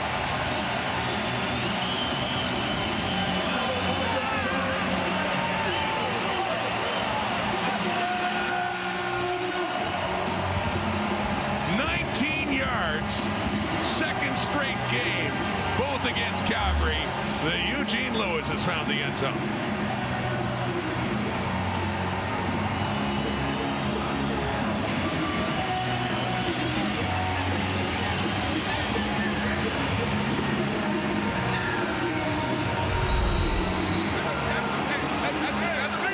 Rodney, that was special by McLeod Bethel-Thompson there. Look left, threw a dart right, and just when you thought Calgary had a chance, maybe keep him off the board with the major, McLeod Bethel-Thompson says, nah, I got this talented right arm, I'm going to use it. And I got 87, I'm going to abuse it.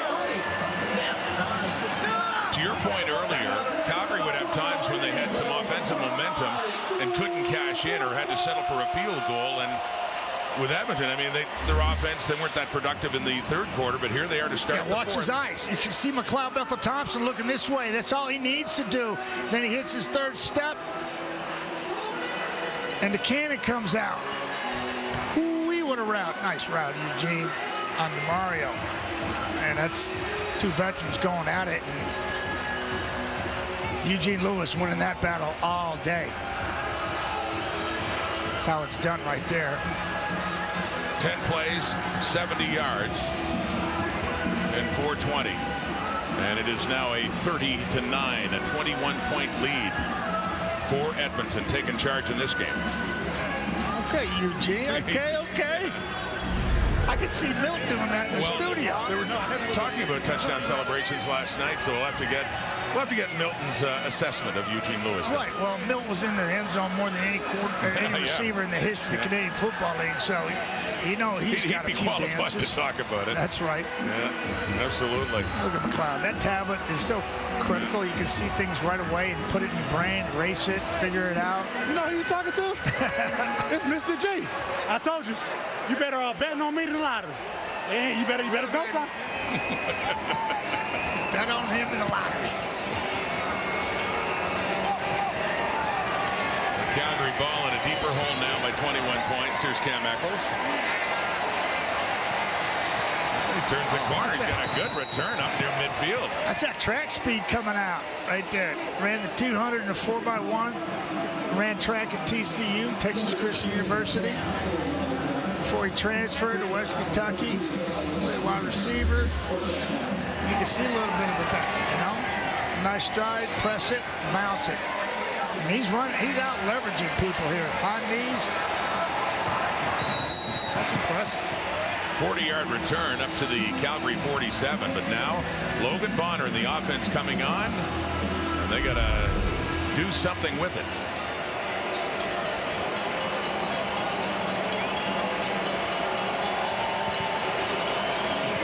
Fourth quarter, throwing, Bonner completes to Cole Tucker. I think Cole realized where he was, tried to turn it up, but it was too late. Stepped out of bounds after a 4-yard gain. He's upset with himself. All those things add up, you know. And right now it's not adding up for Calgary. Hasn't for a while.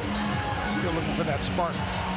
Well, Dave Dickinson took over as head coach of this team back in 2016. They were the top team in the CFL. They got upset in the Grey Cup that year, as it happened the next year as well, but in the regular season.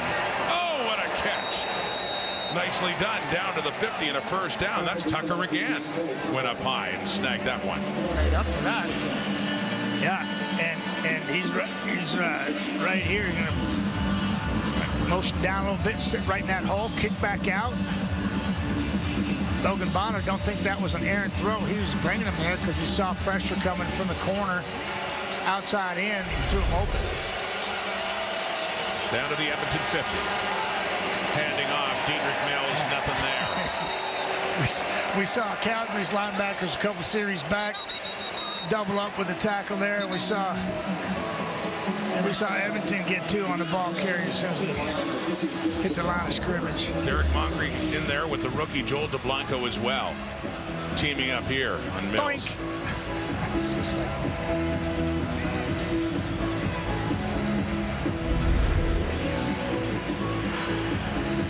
A flag had come out on that play against the Stampeders.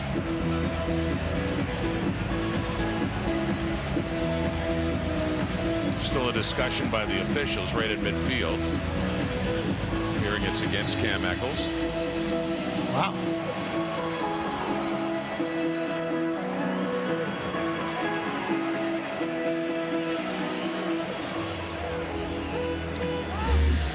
Yeah, top of your screen, just watch Eccles here. They kind of get into a little hand fight, and there's one right there, and then late.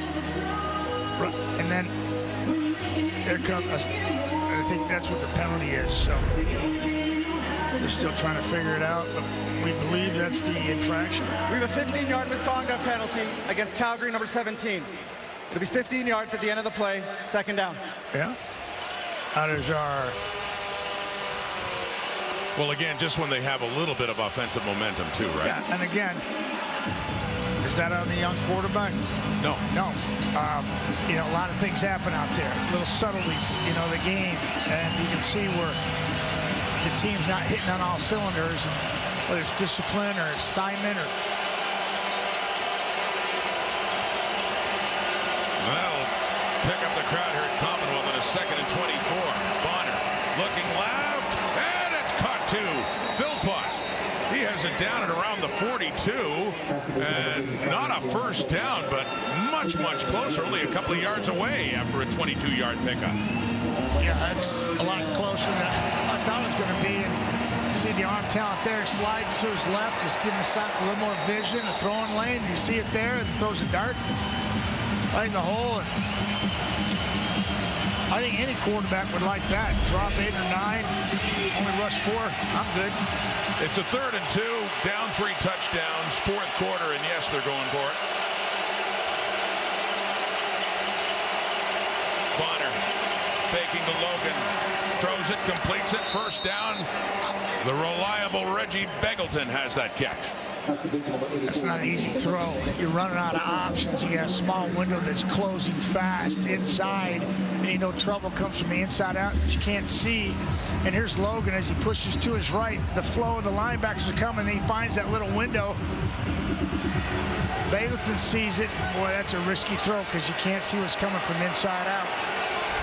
Beggleton closing in on 100. He's up to 88 yards receiving now. Just under 11 minutes here in the 4th quarter. Bonner, deep look down the left. End zone for Barnes. Broken up by Kai Gray. He was with him stride for stride. And a flag is down back at the line of scrimmage. Illegal block, hands to the face, Edmonton, number 49. 10-yard penalty, first down. Flagging Daniel Joseph, one of the new Elks, as Bonner was looking for Burns in the end zone. But they'll move up by penalty and a first down for Calgary. Yeah, a little help there from Edmonton. Hands to the face right there on the rush. He just pushed Eric Smith with his left hand in his face right to the ground, and that's the penalty keeping the drive alive. We're at the 25 now of Edmonton. Here comes Calgary. Peyton Logan and Noah Curtis had a bear hug on him. He still managed to push away for about 3 or 4 yards for the Stampeders. Second down coming up. Noah Curtis was tied for the lead. Edmonton Elks in quarterback sacks with 5 coming to the game. He's been surpassed by Elliott. But yeah, regardless, you got to stop the run and get to the quarterback, and he's been able to do that. Big body, playing inside, outside, taking up a lot of space, Rod. Sure does. Down to the 22, 2nd and 7. Calgary needs a touchdown to get back into this game. Bonner looks to the end zone again, nearly intercepted again. Looking for Mark and Michelle, but again, the Elks had it well covered, and it was Cordell Jackson who was slow to get up. He's back down again, who nearly had the pick. Should have had it. Ball was underthrown again. And we're watching this on a regular basis by Logan Bonner. No pressure there. He's got plenty of time, and he just underthrows it. Getting accustomed to what's asked for in game conditions as opposed to practice, and you're going to have these mistakes.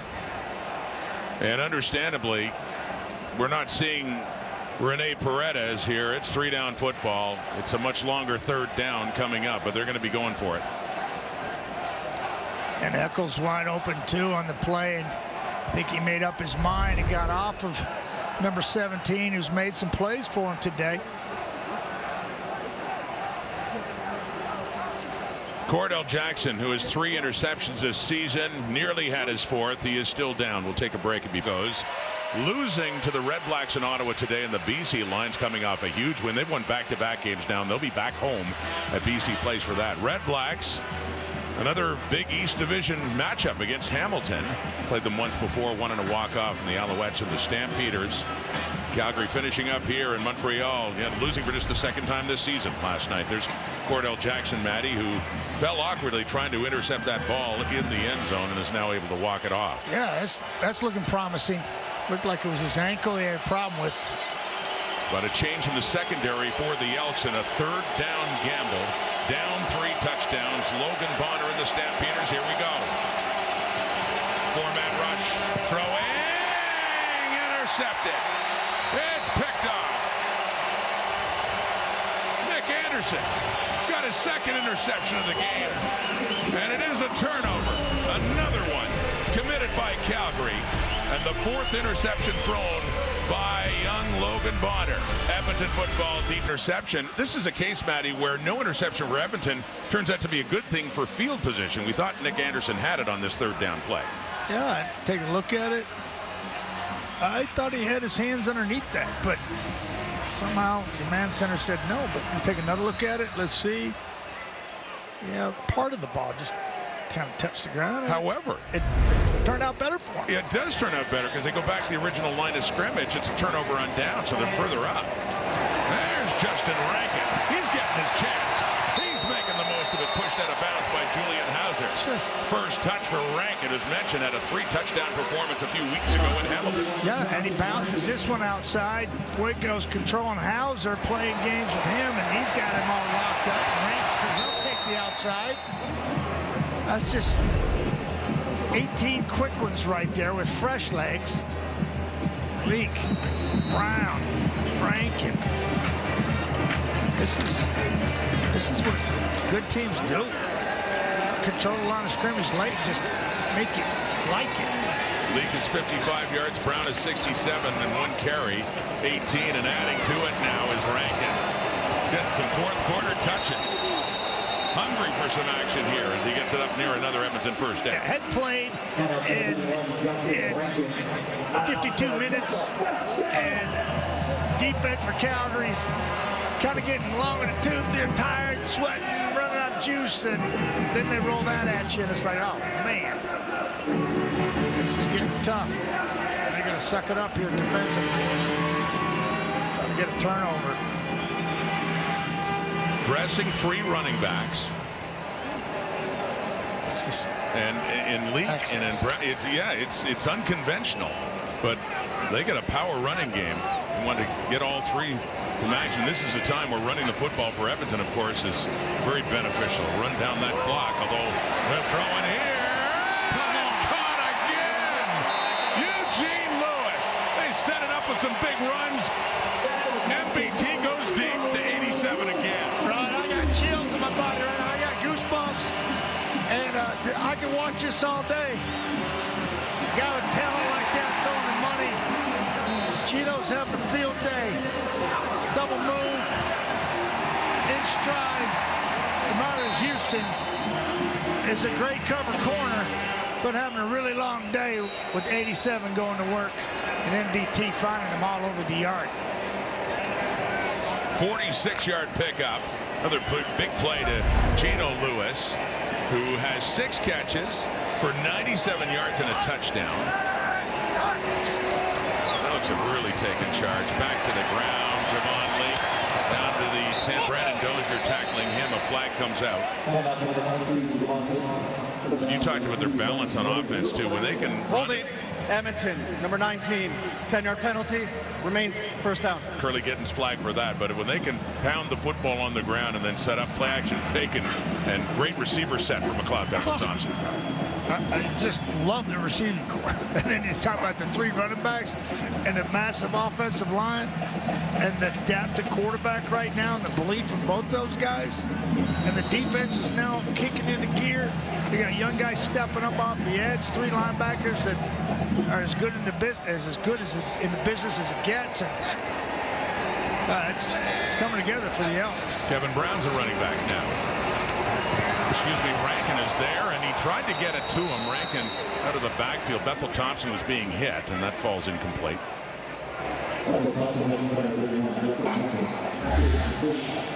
Yeah, look at it. He climbs the pocket as they rush forward, give him a lane there, and Vowder sees it and closes it quickly, and McLeod can't make the throw across his body. Pays the price. Getting another war wound there on the left elbow. Just a little something. This is 2nd and 20. Calgary 24. 21-point lead for the Edmonton Elks. Looking to improve to 5 and 8.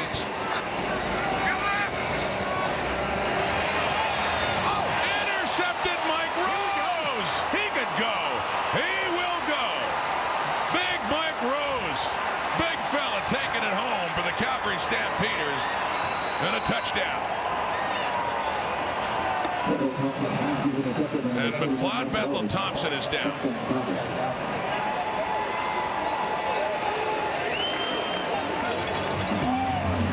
Was that after the interception or as he threw the football? Take a look at it, regardless. That's exactly what the Stamps needed. Trey Ford warming up and Bethel Thompson walking off now. Here's what happened. Big time twist up front.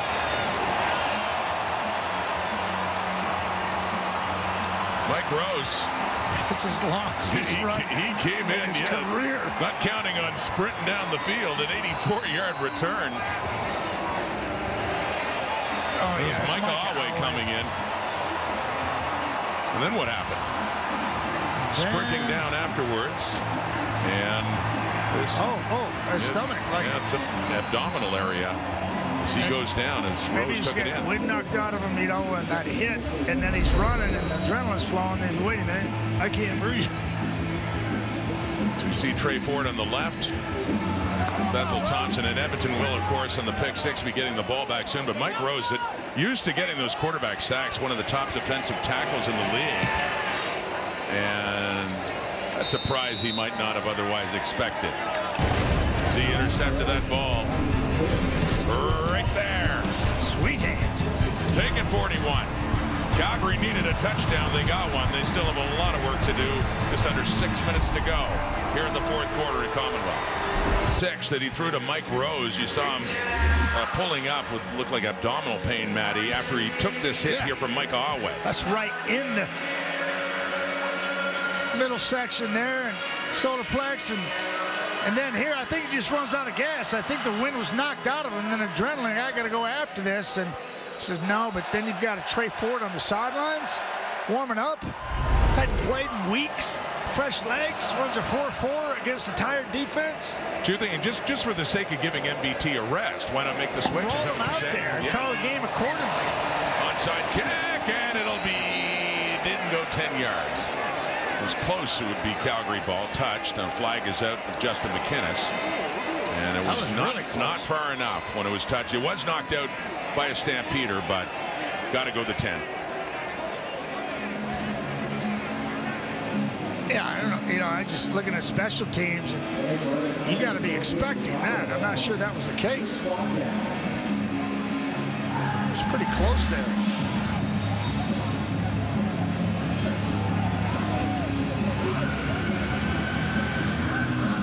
Houston, I think it was right on that 10-yard marker. Well, I was going to say it is a little closer to 10, isn't it? 10-yard marker. It was coming down short. Stats lets it bounce. Out there.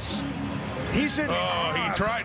You can see him pushing it forward a bit, but it is awfully close. I think that's Calgary's ball. Nick Stats. Was an alert play by Stats, regardless. Oh no! But now being told that Stampeders had 13 players on the field on that onside kick try by Rene Paredes. Yeah. We got Mark Killam standing there. Yeah, here we go right off the top. We got 1, 2 up top, 3, 4, 5, 6, 7, 8, 9, 10, 11, 12, 13. Busted. Too many players, Calgary. It's a 10-yard penalty, and we're going to re-kick. Wow. And no more surprise element on the onside kick either, right? Mark Killam's in disbelief. Yeah, I think that was a legal touch by Stats, and I think it would have been Calgary's ball, in my opinion. It was so close, Matty. You're right. It was closer than I initially thought. And it looked like the Elks weren't anticipating that onside kick. No, I don't think they were. And you can be sure they'll be ready for it this time. I don't think. Mark Killen in disbelief on the Calgary Stampeders sidelines. Their special teams coordinator / assistant head coach.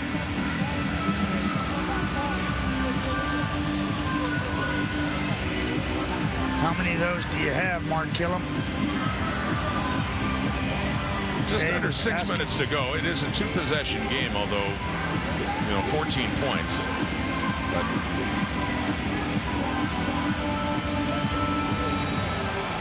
yeah, we'll never know what the ruling would have been.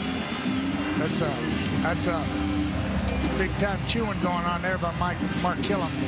Special teams coordinator. They're pushed back 10, so Rene Paredes will kick off. This is all after the interception for a touchdown by Mike Rose to get Calgary to within 14, 30-16 game. 5:58 on the clock. Edmonton's still in charge, but just imagine they'll be more prepared if it happened to be a shorter one, which it is not. Then Paredes kicks it deep. Very good under the circumstances. Back to the 15 for Dylan Mitchell, but he has some space. They come down, and he gets up to around the 35, 20-yard return. Trey Ford will come out, as you talked about, in relief of McLeod Bethel-Thompson. This is interesting, and I would use his speed, his athletic ability here in play calling on Jarius Jackson, head coach, offensive coordinator. I'm making Calgary defend 65 yards width of this field with some options for him. A lot of simple routes, cut the field in half, and use his legs right now. We talked how Calgary is looking for a spark. Edmonton needed a spark, despite the play of Bethel-Thompson when they put Ford in, came off the bench in a loss to Hamilton, and had 3 touchdown drives in the fourth quarter. And then he was the one that got them going for their first win, and they beat Saskatchewan on the road. They had a victory here against BC, but they got things going, and then he got hurt, and Bethel-Thompson came back on, and they haven't missed a beat since. Yeah, and change had happened at head coach position, and whatever sparked this football team. We've offsetting 15-yard misconduct penalties on the previous play, Calgary and Edmonton. We first down Edmonton.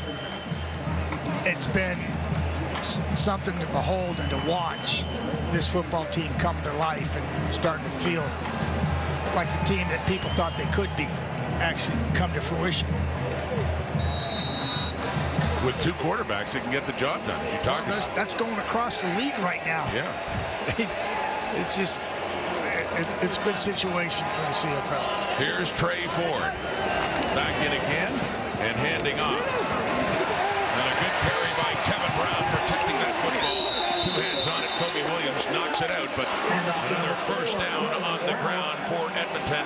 Trying to start to run this clock down to 5.5 minutes. Right, and this alone here, as you watch Trey Ford hand the ball off here and then just carry out his fake to the right side, that alone there is a different animal than when McLeod Bethel-Thompson does that, because you got to eye that. Because if you let number 2 there get the edge, it's over. And so you're just spreading that defense out. Love the play call. Up across their 50, but the 52 now in a 1st and 10.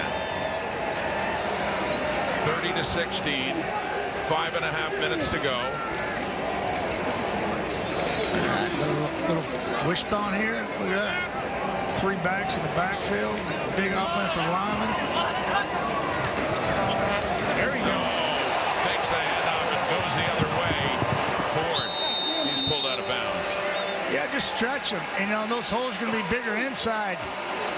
And, this is good play calling. Only get you 4 here, but watch what it does to the defense. The defense has got to honor the edge, and if not, you saw Micah Alway crash on the run to Brown, and then Trey says, thank you.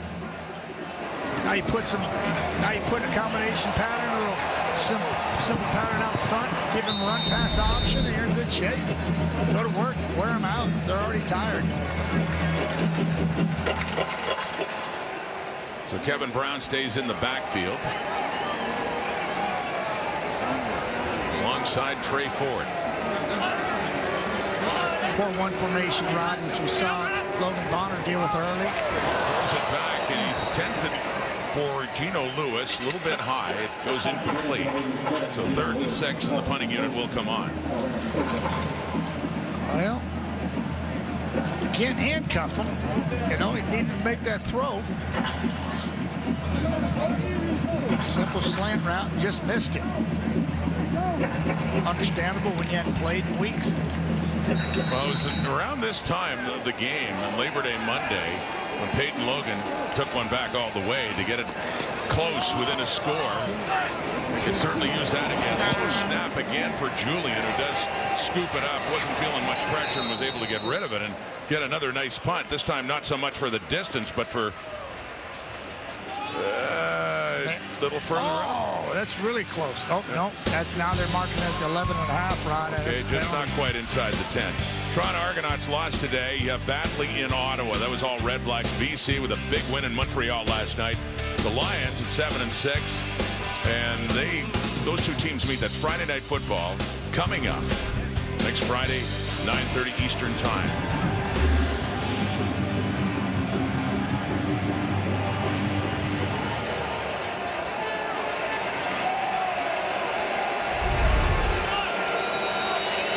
There by Julian, scooping up the snap and getting that punt. Still putting Calgary fairly deep down to the 13. Logan Bonner, he's down again. It's big Noah Curtis coming in, putting the pressure on Bonner. Edmonton with a sack late in this game to push Calgary even deeper into their zone. Yeah, and he's right here. And this is just straight up, I'm going to bull rush you into the quarterback. Sack to both y'all. Coker takes a ride, and the quarterback pays the price. Timeout, Calgary. That's just leverage. Timer, please. Put him on skates. Not a good feeling watching that film tomorrow, watching that play. Now, if you're on the other side, they'll enjoy that. Jason Shivers, defensive coordinator for the Edmonton Elks. Getting it done late. 14-point game. Plenty of time on the clock with 3:48. Words for Lucius Purifoy has had another good game. 2 interceptions for Purifoy last Monday in the Labor Day Classic, and then one big one to kind of set the tone in this one early. Yeah, just veteran stepping up. Feels pretty comfortable back there, playing free. Energetic crowd picking up again on a 2nd and 18. It is caught. It is Philpott, but it is well shy of a first down. And 2 touchdown difference. And a long way to go for the Calgary Stampeders. Situational football defense. Jason Shivers' crew knows where the sticks are, and they plays that play perfectly. They can throw everything underneath. They got pressure on Bonner late. Had to throw it underneath. Going for it here on 3rd and 14. 3rd and 14 inside their 10 for Logan Bonner. Stampeders. The throw. It is caught around the 20, but not enough. Another turnover. Turnover on downs as Edmonton will take over just outside the Calgary 20. These situational plays and the team going on a little heater like Edmonton right now. They pay off for them down the road, and you get these stops, understand the situation where the sticks are, you play it properly, it pays dividends for everybody on that defensive side of football, just kind of locking in your belief about knowing how to get the job done. And that's a good-looking stop by Jason Shivers' defense right there. The Edmonton Elks 3-0-2 away from their 5th win in 6 games. Logan Bonner slowly off to the Calgary bench, but this team, what a turnaround for the green and gold. Reflected in the stands too, as they had a sellout in the lower bowl. Over 30,000 here. And yeah, they can start to strut a little bit. This is a dangerous looking team here in the West Division. On the ground. And the 3-minute warning should be coming up, but Edmonton already in scoring position and in charge right now. Trey Ford in at quarterback for the injured McLeod Bethel Thompson. And Jarius Jackson, his first taste of being a head coach. 4-3 since taking over for Chris Jones, but the chances of making it 5-3, looking awfully good right now. Gino Lewis, big day, almost done. Can almost celebrate it. Look what he's done, especially last 5 games, Matty. That's just a complete turnaround. In a lot of areas that make the difference. And the close games that this team lost early, when they was 0-7, was just incredible. By the way, Matty, I want to say those stats, courtesy our great statistician David Moyer, and we're so pleased to have him back in the booth with us, where he belongs after some time away. Moisty. To get better, to get healthy again. David, it is great to see you again back here. Here's Trey Ford looking into the end zone.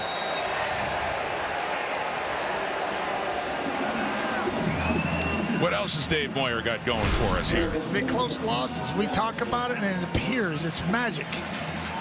Yeah, we all remember those 4 games in a row lost by field goals. It was just incredible. You win just 3 of those. Edmonton is challenging the previous play in for first pass place in the interference. West. The play will be reviewed. It's, you know, I remember one week in particular when Chris Jones was still there in week 3. They lost in a walk-off field goal in Toronto, and less than a week later lost in a walk-off field goal in BC. And that's part of that 0-7 start. Yeah, it's just a pretty easy call up here, double move, and then they got tangled up deep. He went inside. Didn't anticipate that. Mitchell draws the penalty. Trey Ford looking to bury him here with the deep ball. I love it. The mentality. I love the mentality. Miko Dotson inserted into the lineup. Some changes in the secondary between the Labor Day Monday game, Matty, and this one here is Dave Dickinson pressing a lot of buttons now. As he said to Ryan Rashog at halftime, they just things are not going their way. They got to figure their way out of this right now, and it's a different sort of challenge for him. I was mentioning earlier all the success he had when he took over as head coach, going to the Grey Cup in 16 and 17, winning it in 18. And some great teams, and you know. He's as transparent as coaches get in the Canadian Football League, and you can see the wear and tear on him personally on the sidelines with these losses. And but when we speak to him during the week, he's as transparent as they come, as honest as what he's dealing with, and you know, his team is reeling right now, and he understands that. It's tough for him. So they're reviewing it, and here's the call from the command center. After review, we have pass interference, Calgary, number 33. Ball will be placed at the 5-yard line, automatic first down. Announced by the referee, Justin McInnes. So down 14 and at risk of falling that much further behind at 2:18 on the clock, and mentioning the challenge for Dickinson this season, never missing the playoffs, and with this loss, and it certainly looks that way, fall into last place in the West Division. That's yeah, you look at Saskatchewan start and what's happened to them lately, and you look at Edmonton start, just in reverse of fortunes. It's a stark contrast. Wonder what they do with Trey Ford here. They're going to spread him out and let him take it off the edge. They're going to hand it off inside.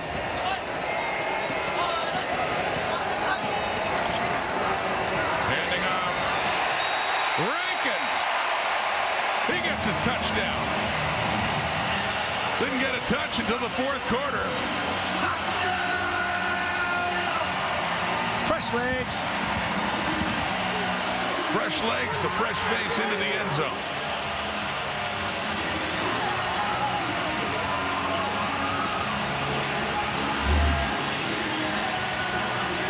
Nothing better, just come off the football, double the nose, get up to second level, basically untouched in the end zone. It's a good feeling for those big boys. Those cool ones after this ball game go down a lot easier. 206 rushing yards for the Edmonton Elks. Yes, the three-headed monster, Rankin, of course, Javon Leake and Kevin Brown as well. Brown at 84 yards. Point after Boris Beatty. Beatty's had a good comeback day as well. He has. Curious Jackson wanted to see that. Said he hadn't lost faith in him. He just wanted to take a break, which he did. Paredes was pretty good on the other side, as well as Jake Julian and Cody Grace.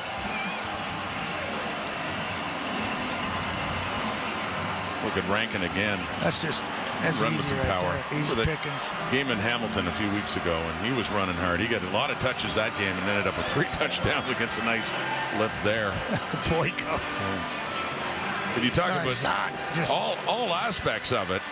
Richards. On special teams too, and Beatty, and the first couple of points. Sorry, Rod, I'm just rolling with the big boys. No, Keep going. I know. Well, that's good, and that's Logan Bonner. And his first CFL start, 17 of 30 for 219, but 3 interceptions, nearly 4 picked off. But a tough one for him, a tough introduction to the Canadian Football League here in Edmonton. I was glad to see Dave Dickinson stay with him, because you're not going to learn how to play this game in 60 minutes of football. A lot of good quarterbacks haven't found it easy necessarily at the beginning, have they? Yeah. Not many Ricky Rays that come around, or Warren Moons that come around that just take to it like fish to water. It's a very difficult game with all its intricacies to figure out. But there is stuff, as Dave Dickinson talked about, that they do have to figure out for an organization. There's John Huffnagel, a former head coach and general manager, now advisor in the Calgary organization. But these are times that, a few years ago, they just weren't used to making the playoffs all the time, as they did last year, even though they only won 6 times. But this in particular, this year, has really been tough in an organization that has just been so used to winning for so many years. Yeah, they took over for, I think, the Elks organization there for a while, and then Winnipeg kind of took over as a flagship, and Calgary's fallen on some tough times here, and I can see it on Dave Dickinson's face, and he's trying to figure it out. It's a tough. I mean, Corey Mason, Saskatchewan. Look what Bobby Dice went through last year. Now look at this year. Yeah. Look, Jason Moss got jettisoned out of Saskatchewan a couple years ago and went on an 8-0 run last year, won the Grey Cup, and got off to a tremendous start. He's 10-2 this year. It's just, it happens. The difference between winning and losing is minimal in the CFL. Yeah. And these coaches live it, breathe it, eat it. Their families do. We have 2 misconducts against Edmonton on the play. A 15-yard penalty and a 10-yard penalty. It'll be first down, Calgary. Well, Jarius Jackson's not going to be happy with that, losing composure late in the ball game.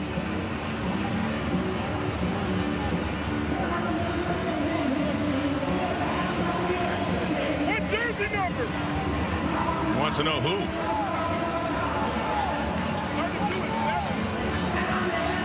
Maybe for a little conversation later. Well, that'll give him something to coach up on. As opposed to W, you're going to have a lot of leverage to coach these guys up hard. Bonner. Caught. Bengleton again. Upended the Edmonton 40 as he goes over 100 yards receiving on the night. Yeah, right over the top of Niles Morgan, who got tremendous depth from his middle linebacker position. Watch 45. Depth. Gets his vertical going right there. Nope. Ball's over your head. 22 yards right there for Bengleton.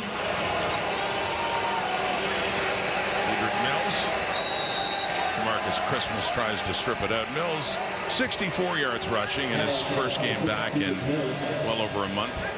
Christmas, he used to play for the Saskatchewan Roughriders.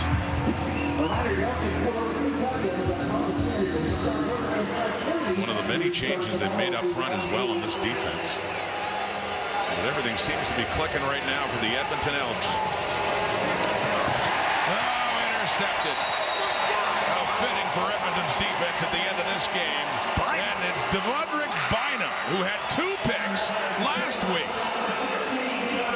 They're playing some games now, that football, and Morgan slides in, wants to be a part of it too. But yes, 4th pick thrown by Logan Bonner. And yeah, kind of pot hanging back there, baiting a young quarterback. You got this throw, you got this, and no, you don't. I'm going to go ahead and feather back and get up underneath it, and it's a heck of a grab, high pointing it.